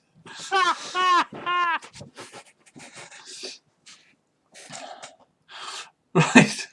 So, right, yeah. Nobody seems to be interested in putting their arms down, especially not the guy with 6 arms. He seems very interested in using them all. Well, I suppose I could fire into the side of his head past the parrot, couldn't I? Actually, I tell you what, that's not a no. That's a create an advantage roll. So whether you distract people enough to give bonuses to the other party. It's not a no, it's a yes and. So create an advantage for me, Andy. What do you think that is? That's quite a flashy thing to do you think? Yeah. It's not clever. Let's be honest. It's not clever, but it is quite flashy. So go on, give us a flashy roll. It wasn't big and it wasn't clever, and I'm not the flashiest person on the planet. I told you. It's not flashy at all. Unfortunately, nobody seems the least fierce about inflicting violence on the parrot. I bet the only person who's really worried now is the parrot. Because nobody took a blind bit of notice. The parrot's like... There's smoke starting to billow out of the cargo hatch. It's only been a few seconds, but there are wisps of smoke coming through the cargo hatch.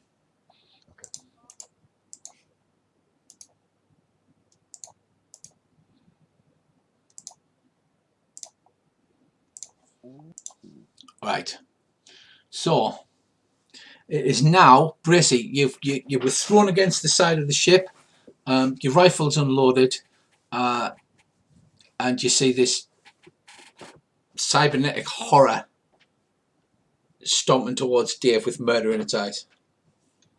I will pick myself up off the deck, and as I'm doing that, have a quick peek over the side to see how far down these other pirates are. There are 3 of them climbing the ladder. One is at the top this turn, then the second one will be arriving next turn, and the third one will be arriving. I'll just put them back over there because... Right. As he sticks his head over, can I whip my gun round and smack him over the head? So hopefully he'll fall and land on the other 2 climbing up the ladder. Absolutely you can. That would be forceful.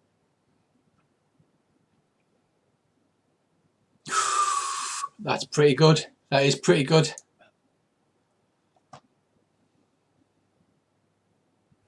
Right, 2 shifts. So he just about pulls himself over the side of the ship. You whip round holding the barrel.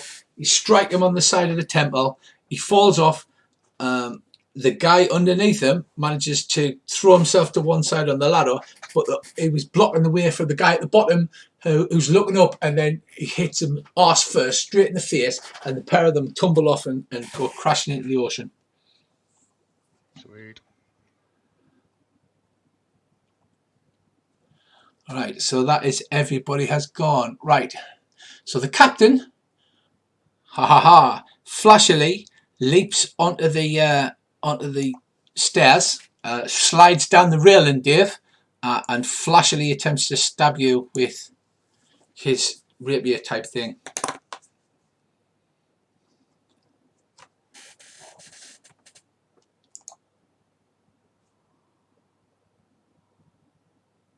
Oh, scoring a big 0. What would you like to do, Dave?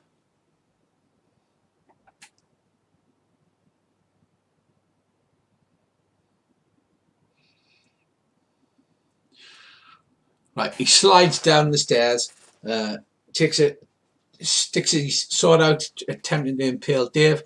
Dave just casually sidesteps him, and he goes sailing past and lands halfway between Dave and Earl. Right, next up, Isambard reaches you, Dave. The forearms grab round you, and he attempts to engulf you in his arms.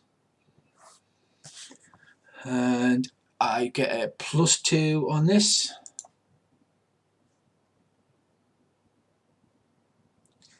Right, so that is it. Right, I've scored a +3 to grab you, Dave. What are you going to do? I'm going to slip out with his arms because I'm all soaked and wet from the what you call it, and try and shoot under his leg. Right. So what were you trying to do? Would that be a flashy defense? Are you trying to slip through him, or Very quickly. you're trying to quickly dodge out of the way rather than slip through? Yeah, go on then. You got a 4. You got a 3. So the arms come down. They don't manage to grab you, but as you slide through, it gives you a bit of a squeeze, and you take 1 shift. So you can take that as a stress or as a 2-point consequence. A stress. Right, so he catches Dave on the side of the head with his big arms. Dave ducks between his legs and rolls forward while Isambard here staggers forward against the side of the ship, the arms thrashing against the deck, tearing off great chunks of wood, and he spins round and he looks absolutely furious. So that is all of my characters, because there's only 1 pirate left climbing up there. There's nobody left down here. Yeah, Dave, we're back to you again. Right. I'll do a quick load and shoot. See if we can get them this time. And I'll spend a fate point. All right, go ahead.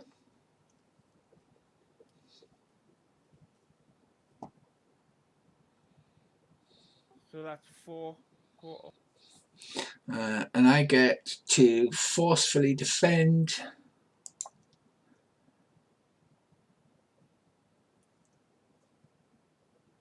So that's a 2. I'll spend a fate point and I will invoke my aspect of big brass bells. The arms crash together in front of him.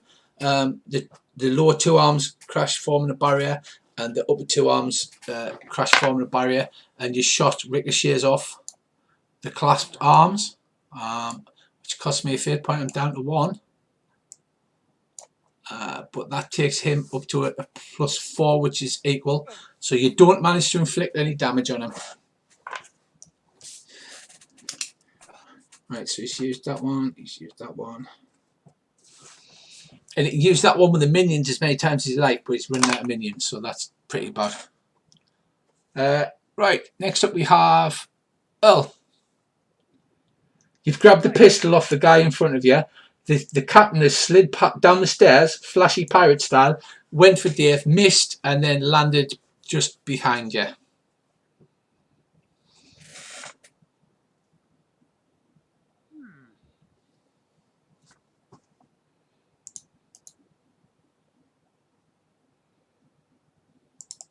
I will run away from him.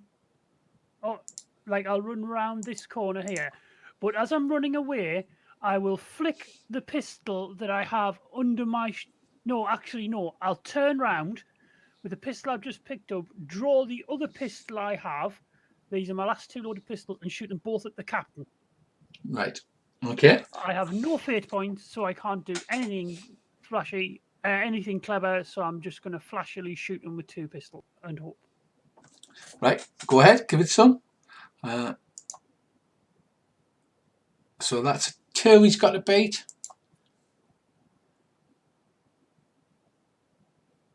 A 1, but I get a +2. Yeah, so the captain sees you drawing pistols. You fire both the pistols at him, and he throws himself to the side, and then bounces off the side of the rail of the ship, and then comes back at you with a sword, sort of like a bit of like a parkour, sort of jumps off the side of the ship and comes at you with his sword. When it lunges for us, I will smile as if I won the greatest victory in the world as I drop both pistols. I have a plan. Oh, how are we doing for fate points? Because everybody's starting to run low now. Oh, and he's got 2. None. No. Wow, everybody's out of fate points except me and Andy.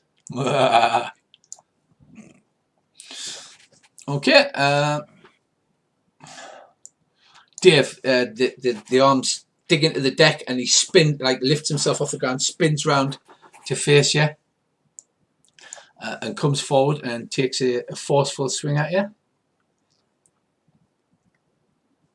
I'll do a quick roll to the side, heading towards the mast. So I get a 3. Hang on, is that my roll? The -3. That's my roll, isn't it? So I get a -1. So what do you roll? Right, he's obviously rattled by not being able to kill you. You get a 0. So you're not entirely successful. The arms come down. Whack, whack, whack. Digging into the deck. 3, one after the other. But you just managed to literally whip your leg out the way like Indiana Jones grabbing his hat as the slam into the deck, and he just misses you. Right. As he misses, I just laugh at him. Still a chucky ferret, aren't you, Izzy?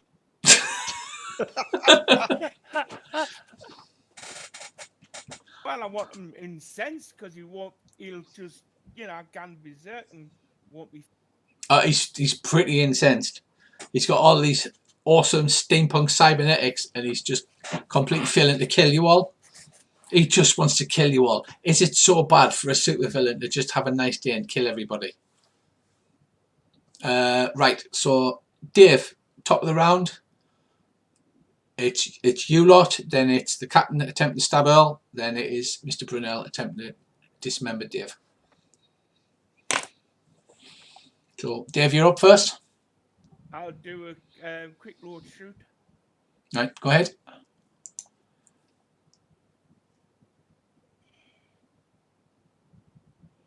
I get a 0 with a quickness of 2, so that's an evens.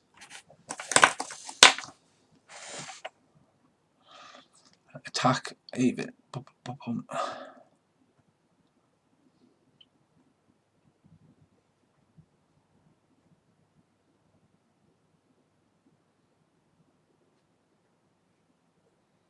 No, Dave, that's an evens. You hit him, but it's on an armoured part. There's a whine as the bullet bounces off some part of his brass or copper armour. Earl, you're up, sir. Well, since he's now in close, which is where I wanted him, I need a couple of quick questions. Can I use an aspect without a fate point? Can I use a stunt without a fate point? You can use a stunt without a fate point. An aspect requires a fate point, or you can use a create advantage, but obviously that won't affect you till the next turn. Yeah. In that case, I will, as he comes in close, I will drop the fork out of my wrist sheath into my hand, and I will stab it into his throat. Right. Okay. I knew there'd be cutlery.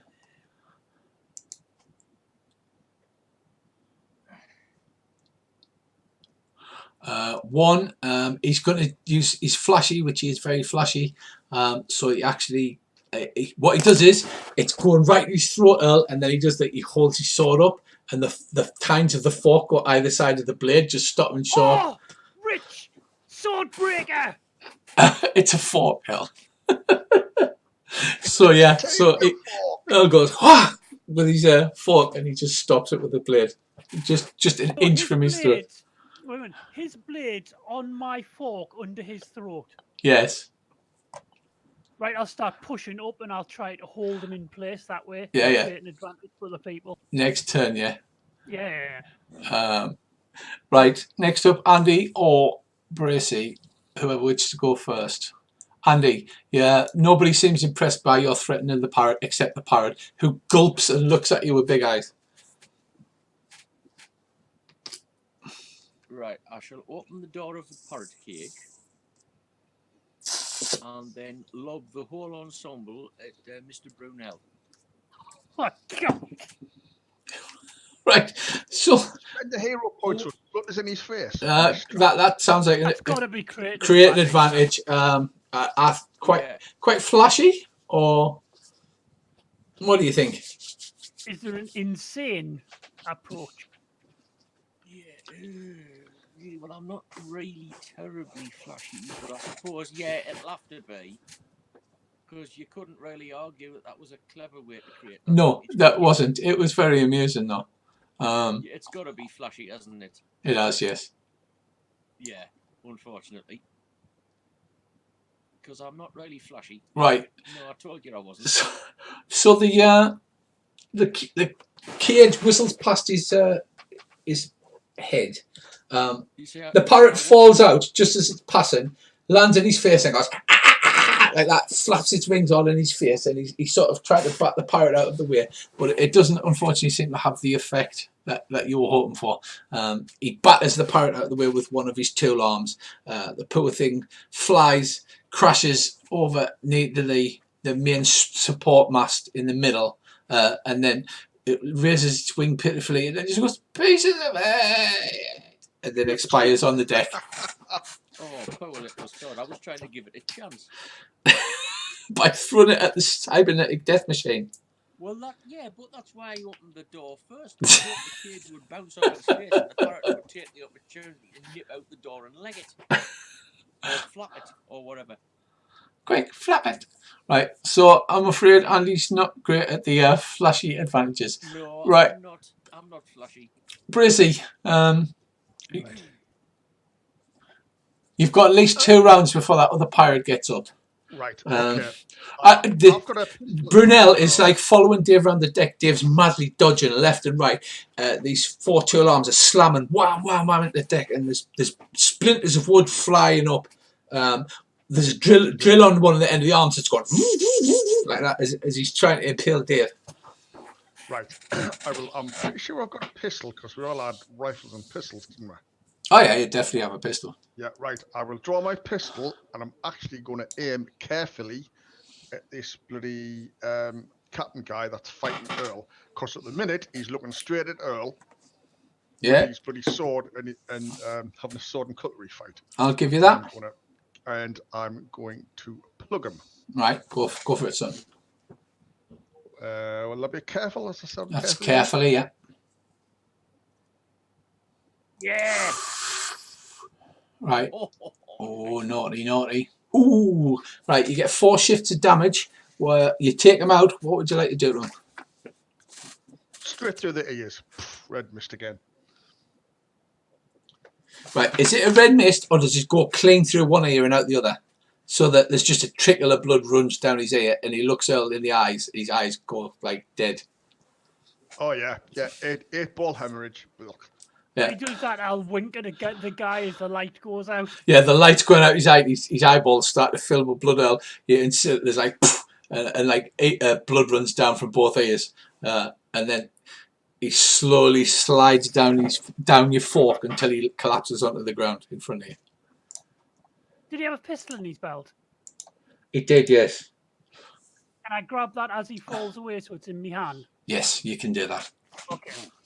Right, so that is everybody for this turn.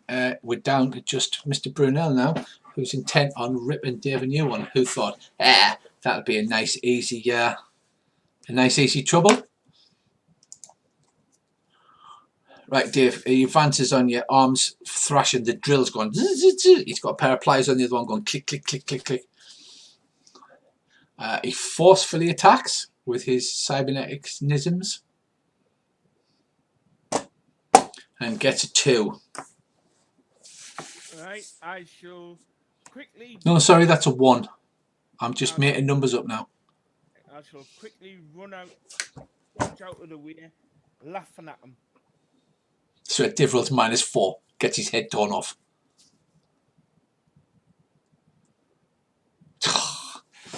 Nice.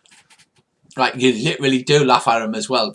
Again, the arms are coming in like lightning, slamming into the deck, bits of wood flying everywhere.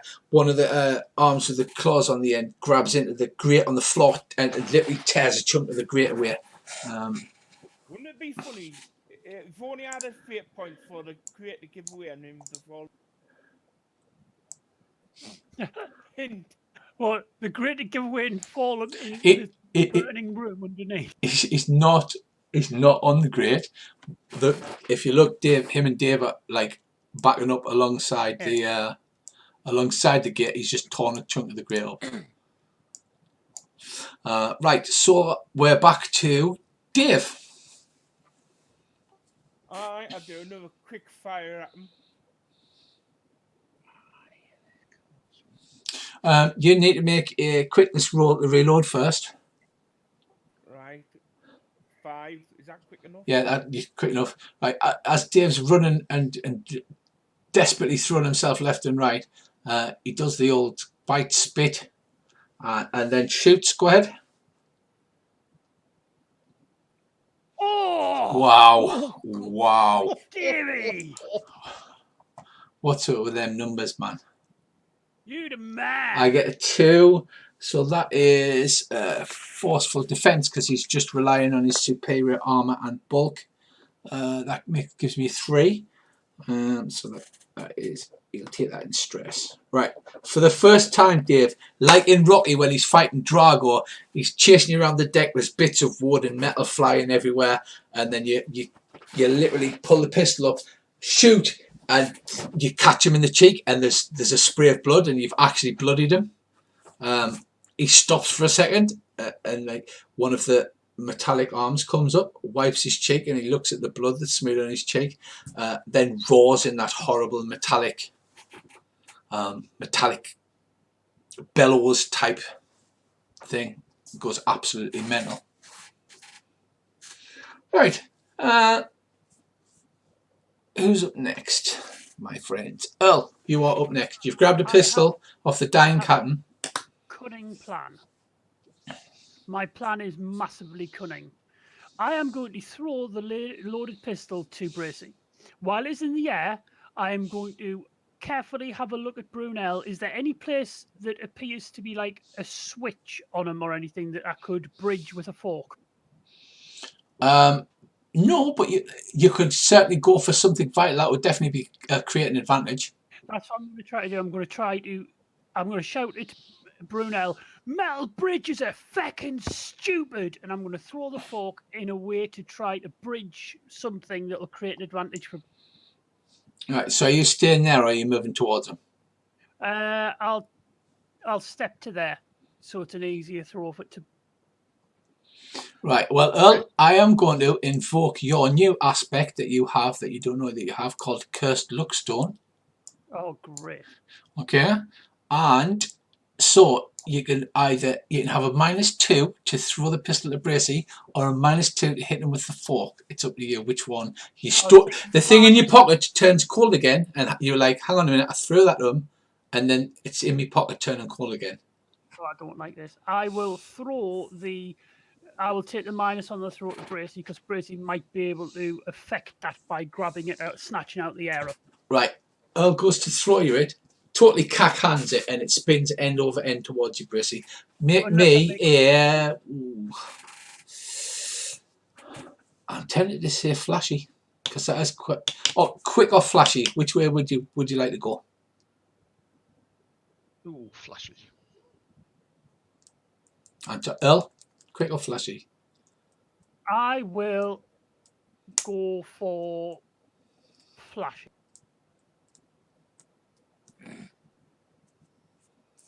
Right, so that is a -1. So Earl throws it to you, Bracy, totally cack hands it, and it looks like the pistol's going to go sailing straight over the top of the side of the airship and into the drink. I rolled a 3 to catch, but is that enough or? Yeah, that'll be enough. So you do have to lean backwards, like I'm the king of the world, leans backwards over the thing, and at the last second just plucks the pistol out of the sky. Right, I will. Are you doing it? Throw my fork to. Hang on a second, though. Richie, can I, right, as he's throwing it to like jam something mechanically, can I invoke the stunt? It's always the red wire, and tell him to go for the red wire. That's. Have you got a fair point left? Oh no, I haven't. Then no, you can't. Okay. Quick, Andy, shout it's the red wire. I will. Andy shouts to Bracy, Bracy, what wire was it again? It spends a fair point on Bracy because it was the red wire. Because if that's so ridiculous, I would actually let that work. Right, I will cleverly throw my fork at him to try and create a. I would argue that this is a flashy. Are you going for flashy. Are you going for an advantage here, or are you making an attack roll? I'm trying to make an advantage, right. So that's why I was cleverly, because I'm going to try to get it in the in between the two pieces of armor or something like that. But I can go flashy. What would you say, flashy? I think that's quite a flashy thing you're trying to do, because you're not trying to damage him. You're just trying to like hit something vital. Right. All right, let's see how you do. I got the green wire. -1. So that's a +2. No, that's a +3. Right, Earl, you instantly get you get 2 +2s advantages, which can be doled out to somebody, and unusually you can use both on the same roll. Normally you can use one advantage. I will give both +2s to Bracy. And you've also created a permanent advantage of twitching and sparking, but you'd have to use, anybody can use that, but they'd have to spend a fair point to inflict. So like it strikes something vital in his side, there's like sparks and smoke comes off, the cogs start grinding and steam comes out of the joints, and then his arms start like involuntarily twitching. He looks around for a second and then looks down and sees this fork sticking out of the side of his armor. When he looks up, I'll look at him and go, "Fuck you!" Right. So this fork is sticking out the side of Mr. Brunel. The sparking and the twitching's going on. Bracy, you lean back. This is almost now in slow motion. You lean back over the rail, like bent over backwards, and just manage to pluck the pistol out of the air. You bring the pistol down. Are you going to shoot him? Yeah, I'm going to carefully aim. Right, you carefully aim, but because of the way that Earl stuck the fork in him, he jerks, and he literally jerks to the side and gives you the most perfect shot you could possibly imagine. So you've got an automatic +4 on your careful roll. Have you got any fate? You haven't got any fate points left, have you? Because you can stack other things on top of that. Have you got any stunts you can stack on? No, I've used it. He got a 3 plus the 4. I think that would be good. That's a 7. So it's 7 shifted damage. We need plus, if I roll a minus number, No, so that's 4 shifts of damage. Right.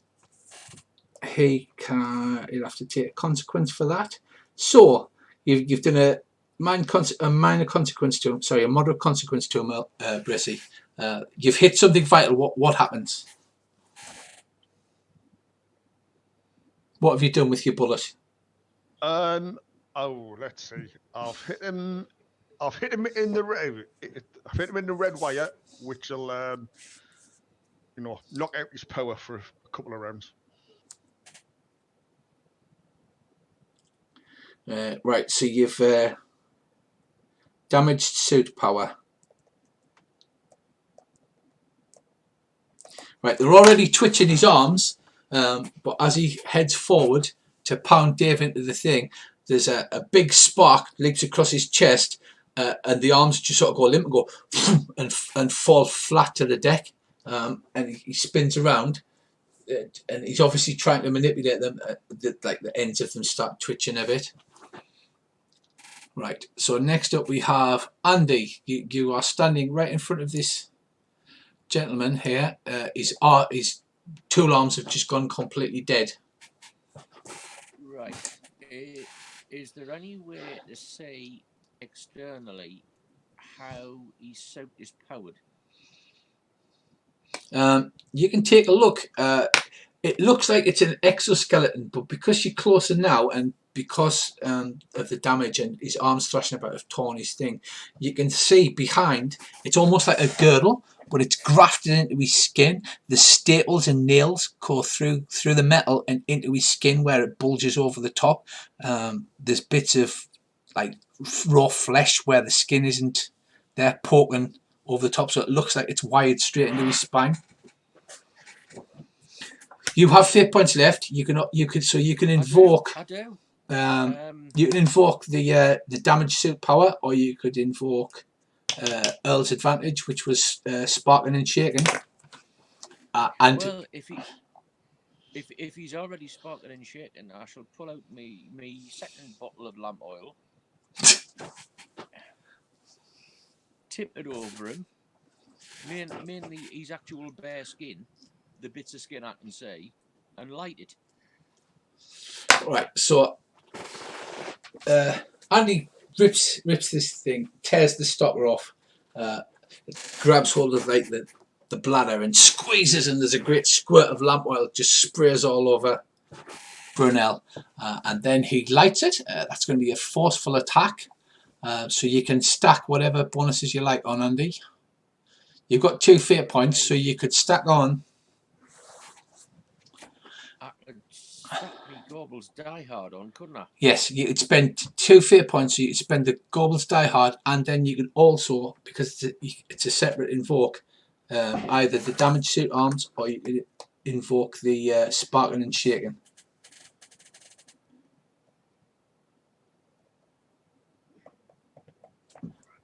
So basically, you can spend both fate points if you want, and take a +4 on your roll.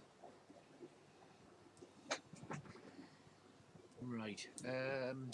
And go for the big hit. No, I'll just spend the 1. Thank you very much. I shall spend the 1 because I've got a feeling I might yet need the other one. No bother. Yeah, yes, I told you I would need the other one. And then when I shift this fate point. So that's a +2. Right. Brunel bursts into flames. Really good. He hasn't taken loads of damage. However, he now has the aspect of, oh my god, I'm on fire. I'm on fire. Yep.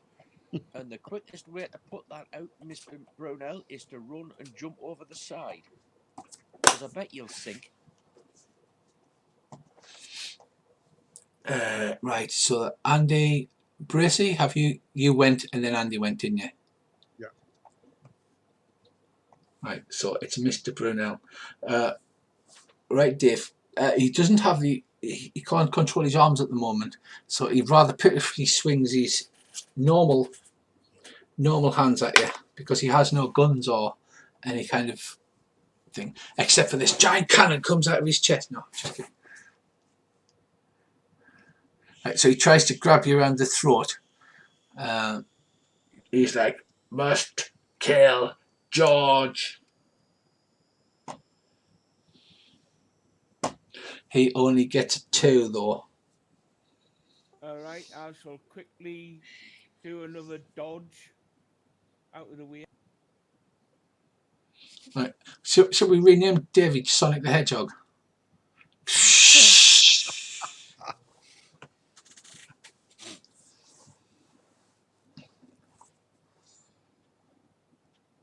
A clever roll, Dave. Sorry. You're like, aha, you kind of hit me. Oh. Right. He's obviously reeling. He looks weak. The weight of the metal now, instead of aiding him, is holding him back. He just claws at your throat but doesn't get anywhere near. Right. He's looking in a very pitiful state now. He's on fire. Part of his face is burnt away. All of his hair's burnt down one side. His skin's turning black. And it's Dave's turn. And I hope it hurts.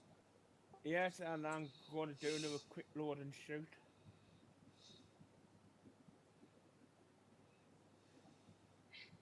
Is that quick enough to load? No, you need a +2. So Dave starts to fumble with his pistol, but he can't get it rammed in quickly enough, as it were. But you do back off. You back off the deck towards Bracey. You're batting off. He's advancing towards you in his pitiful crushed state. Next up we have Earl. Earl, you're finally out of guns. I have completely run out of guns. You have. And my fork is... It's stuck in the side of Isambard Brunel and is sparking. Oh, I will run over and I will kick the fork as hard as I can, as deeply into him as possible. Right. Are you trying to create an advantage, or are you trying to hurt? I'm trying to create an advantage. Right. Okay. That's forceful. So you run over. I'm bad at it. Yeah. You're extremely bad at it. In fact, you kick, but you kick too low, and you miss the end of the fork. Stub your toe, and you're like, "Son of a bitch!" There's a clump as you're hitting metal underneath. Okie dokie. Next up, we have Andy or Bracey. Who wants to go next? He's looking in a very bad way now. He's slowly dragging himself towards Dave. He doesn't seem to want to give up. Well, can I nip round the back of him and hold that grate open? Yes, yes, you can. That's creating an advantage of open grate. Yep. So that would put me about there, I presume. Yeah. So, By the time. what do you think? Would that be quickly, flashy, maybe? Yeah, I was rather hoping I might get away with clever. Yeah, clever. Yeah, you run behind him, you hold the grate open, and then you point cartoon Willy Coyote style to everybody and go, Yep, hopefully somebody can chuck him down. Yeah, go on, give us a clever roll to see how you do. Nice. Right, you succeed with style, so you gain we gain 2 + 2s advantage, and you create the aspect of open grate. So who would you want to give the +2s to? You can keep them for yourself, you can pass them to another player, you can give both +2s to use at once. I'll give them to whoever wants them, basically. Whoever's likely to hoy him through that hole. Bracey's next to act, and that will be the end of the round. So you can give them to Bracey using this round, or you can give them to somebody else, and then who's best at forcefulness, basically. Who's good at force? Well, I've got 2 to give away. Did you say? You got 2 + 2s to give away, yeah. Aye. Well, if I give 1 to Bracey and 1 to Dave for next round. Yeah. So now, I shouldn't be saying stuff like this. Right. So now Earl goes, I'll create an advantage. I run behind him and like go down on all 4s behind him. I can do that. I'm putting ideas in your head. Right. So you do that. Right. You spot Andy runs and yanks the grate up behind him, and then makes the old Wile E. Coyote pointing noise. Pointing theatrically at the large empty hole in the deck. Right, Dave. Isambard goes next. One of his arms, it jerks up, so he's got one of his arms working. It's the one with the drill on. Eh? Oh, yeah. Sorry, Bracy goes next. Right, Bracy. Right. Am I in range to try and snap kick this guy down the hole? Yeah, you can run forward. Each section's classed as a zone, so this deck is a zone. So you can run across the deck and snap kick him. If you want to make an attack roll, a forceful attack roll, or you could go for another advantage roll at a +2 to put him off balance. For Dave, whichever you prefer. I'll try and put him off balance again, and then Dave, you can use his. Is Dave getting you the +2? Yes. Okay, I'll do that. And I'll try and put him off balance again. Right, so make a forceful roll, and you automatically get a +2. Bollocks. A 2. That is enough for a boost, which is a one-time +2 though. Your +2 you could hold for as long as you wanted for this combat. Okay, but a boost is basically you use it and then it's gone. So you pass another +2. So Dave, you're at +4. Gracie runs up and does like a flying sideways kick with both feet. He hits Isambard in the chest. He rocks backwards like comically towards the open grate where there's all the flames coming down from underneath. And yeah. Can I give him a quick shove? You can. You can make a forceful roll at +4. He is, however, going to, like I said, he's got one arm that he's managed to get one arm working badly at -3. The arm shoots out and at the last second starts twitching again and misses you, goes over your shoulder by a wide margin, but it puts him off balance even further. So you can now forcefully him at +4. Right. So, That's a +3. That is enough. He staggers backwards because Bracey's kicked him in the chest, and you step forward. And then how do you do it? Do you just literally like push him in the chest with both hands? Do you kick him? nah, finger straight into the forehead. Get gone. Right. Dave goes out, pokes him in the forehead with a finger. There's a he literally staggers backwards on his heels. His arms flailing. His one semi-working arm flails about, and then he crashes down through the deck and lands in the fire below. So we're going to knock that box off. Right. With a loud crash, Mr. Brunel disappears through the hatch and lands into the thing. There's barrels of brandy start exploding all over the place. So Andy, do you want to give me a forceful roll, please? And I'm going to give you a +2 advantage because there's barrels of brandy exploding. 6. That'd good. Yeah.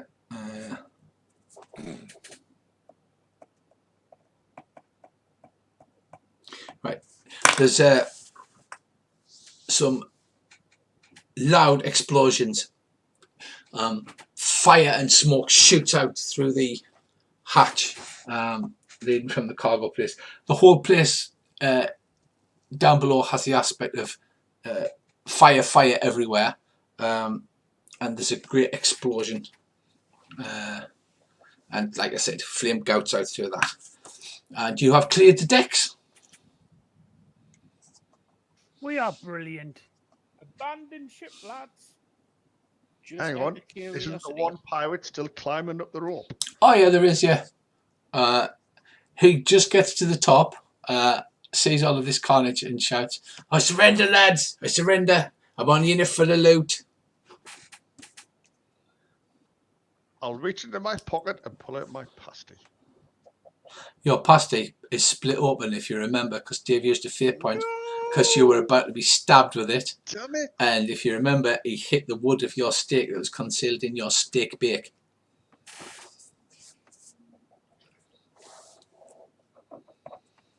Disappointed. Right, so you reach into the pot and you pull out a crumbling handful of crumbs. I look sad. Okay. Okay. I think we need to abandon ship, boys. I think we need to abandon ship, indeed. Ne- Wait a minute. Never been Have we one to pass up fixed an what was opportunity. wrong here? You know all these flames that are coming out through that grating? Yeah. Is there smoke billowing out of them stairs as I'm looking at the map to our right? The ones that lead astern? Yes. Right. It's all right. Forget what I was going to say next, because I'm now not going to say it. Right, he surrenders, lads. He's like, I'll just climb down and get back in the roundabout. I'll just leave you to it, lads, okay?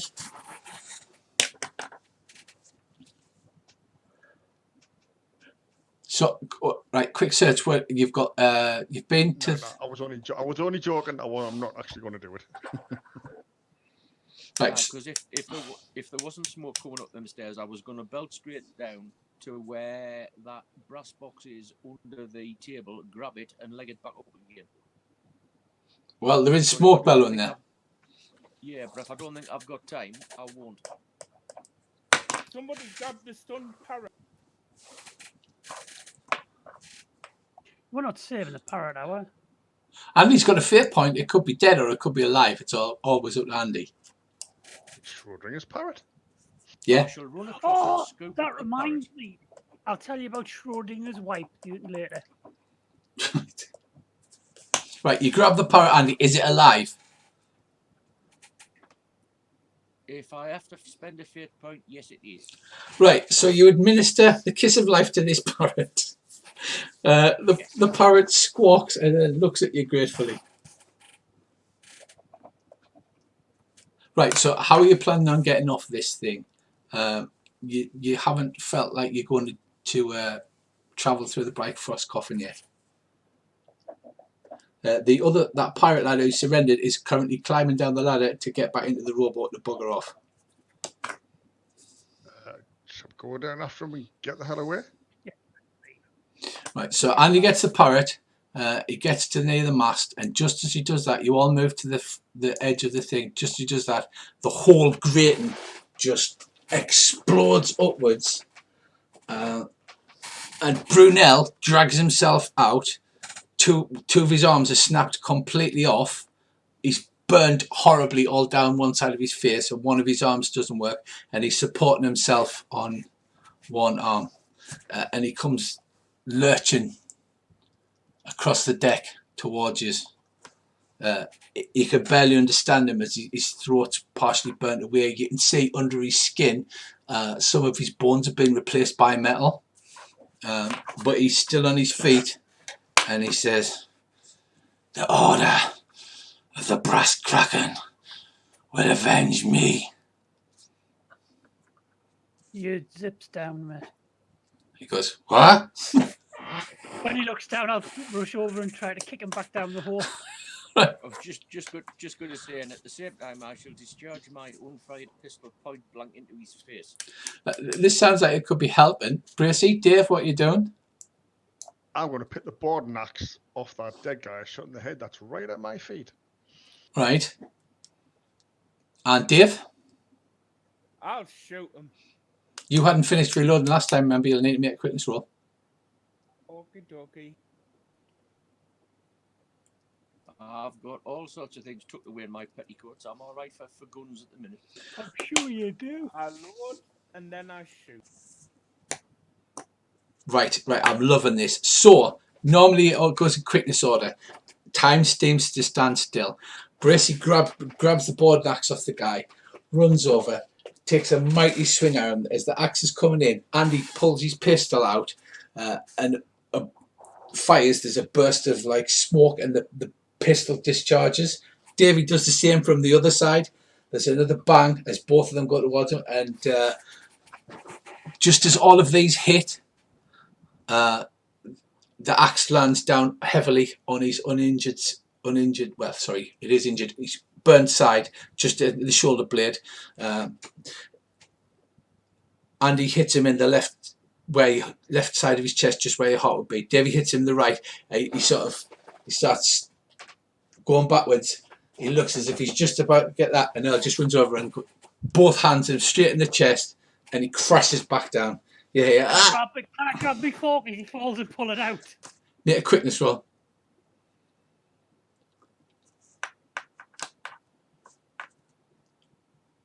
Right. He literally tumbles back like in an 80s movie when they tumble backwards. No, like that. He's one arm flailing, and his last cybernetic arm, and he disappears down. There's a great crash and then an explosion, another explosion of brandy and barrels. And this time he stays down. Really leave this thing. Right, you run to the edge of the airship. The pirate guy is just getting down into the boat, and then you get that feeling. You get a tightness of the chest and a looseness of the bowels. That means that you're in the middle of a Bifrost jump, so you've only got maybe a minute or so to go before you're dragged out. Better get these bodies to safety. How far is it down to the water? It was quite low, so it's about 15 foot. You could dive off. Jump in the water, yeah. Right, so there's a great explosion. Fire is engulfing the ship, and you all run together, and all four of you leap through the air in slow motion as you dive into the water simultaneously. Very cinematic. Loving it. The last second before you're torn bodily from these bodies in hammers, something under the water passes underneath you, something gigantic. All you see is a dark shadow, and this thing is enormous. It dwarfs the sky ship, and goes underneath, and then heads off up the coast. And then there's a white light, and poof, you appear back in your own bodies. And just at the top of the dive, I make sure I cast the parrot up into the air to give it at least a fighting chance. Fly, my friend! Fly, my pretties! And that is credits roll. Oh, excellent. We are so good at being bad. Sit him in the coffin, look at Earl, just go, pub. Where can I buy a parrot? I'll help Andy out of the coffin and go, my lady. Oh, don't you fucking start. Yo, fuck off. I'll buy you a shandy. Right, so you're in the tight 70s sci-fi form-fitting bodysuits where you sit in the Bifrost coffin, and you're back in your bodies. You have got minor injuries, cuts and bruises, but nobody has anything particularly bad. Well, other than Earl, whose hair has fallen out. Whose hair has fallen out, and your dicky knees fixed after the end of this adventure roll. But is your hair falling out permanent, or is it something that can be fixed? Or are you going to wear a dodgy wig? I'm going to wear a syrup. It'll come back over time. Yes, but I want to be bald for a while. Bald for a while. And I was like, oh my god. So you just get out of the coffin, you serve for team biscuits. It's like giving blood, you always feel a bit sort of, so the side there, you feel a biscuit. Team biscuits, you sit down in the chairs, and Earl, you sit down on something hard. Oh no, put my hand in my pocket. Is it still there? It's still there.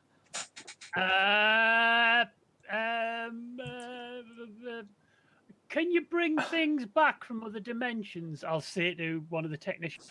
They said, extremely rarely. There's that sword Wolfsbane that has travelled across dimensions. You went, but you never see one in a million years. Trust us. I pulled one out and go, I found a philosopher's stone. And credits.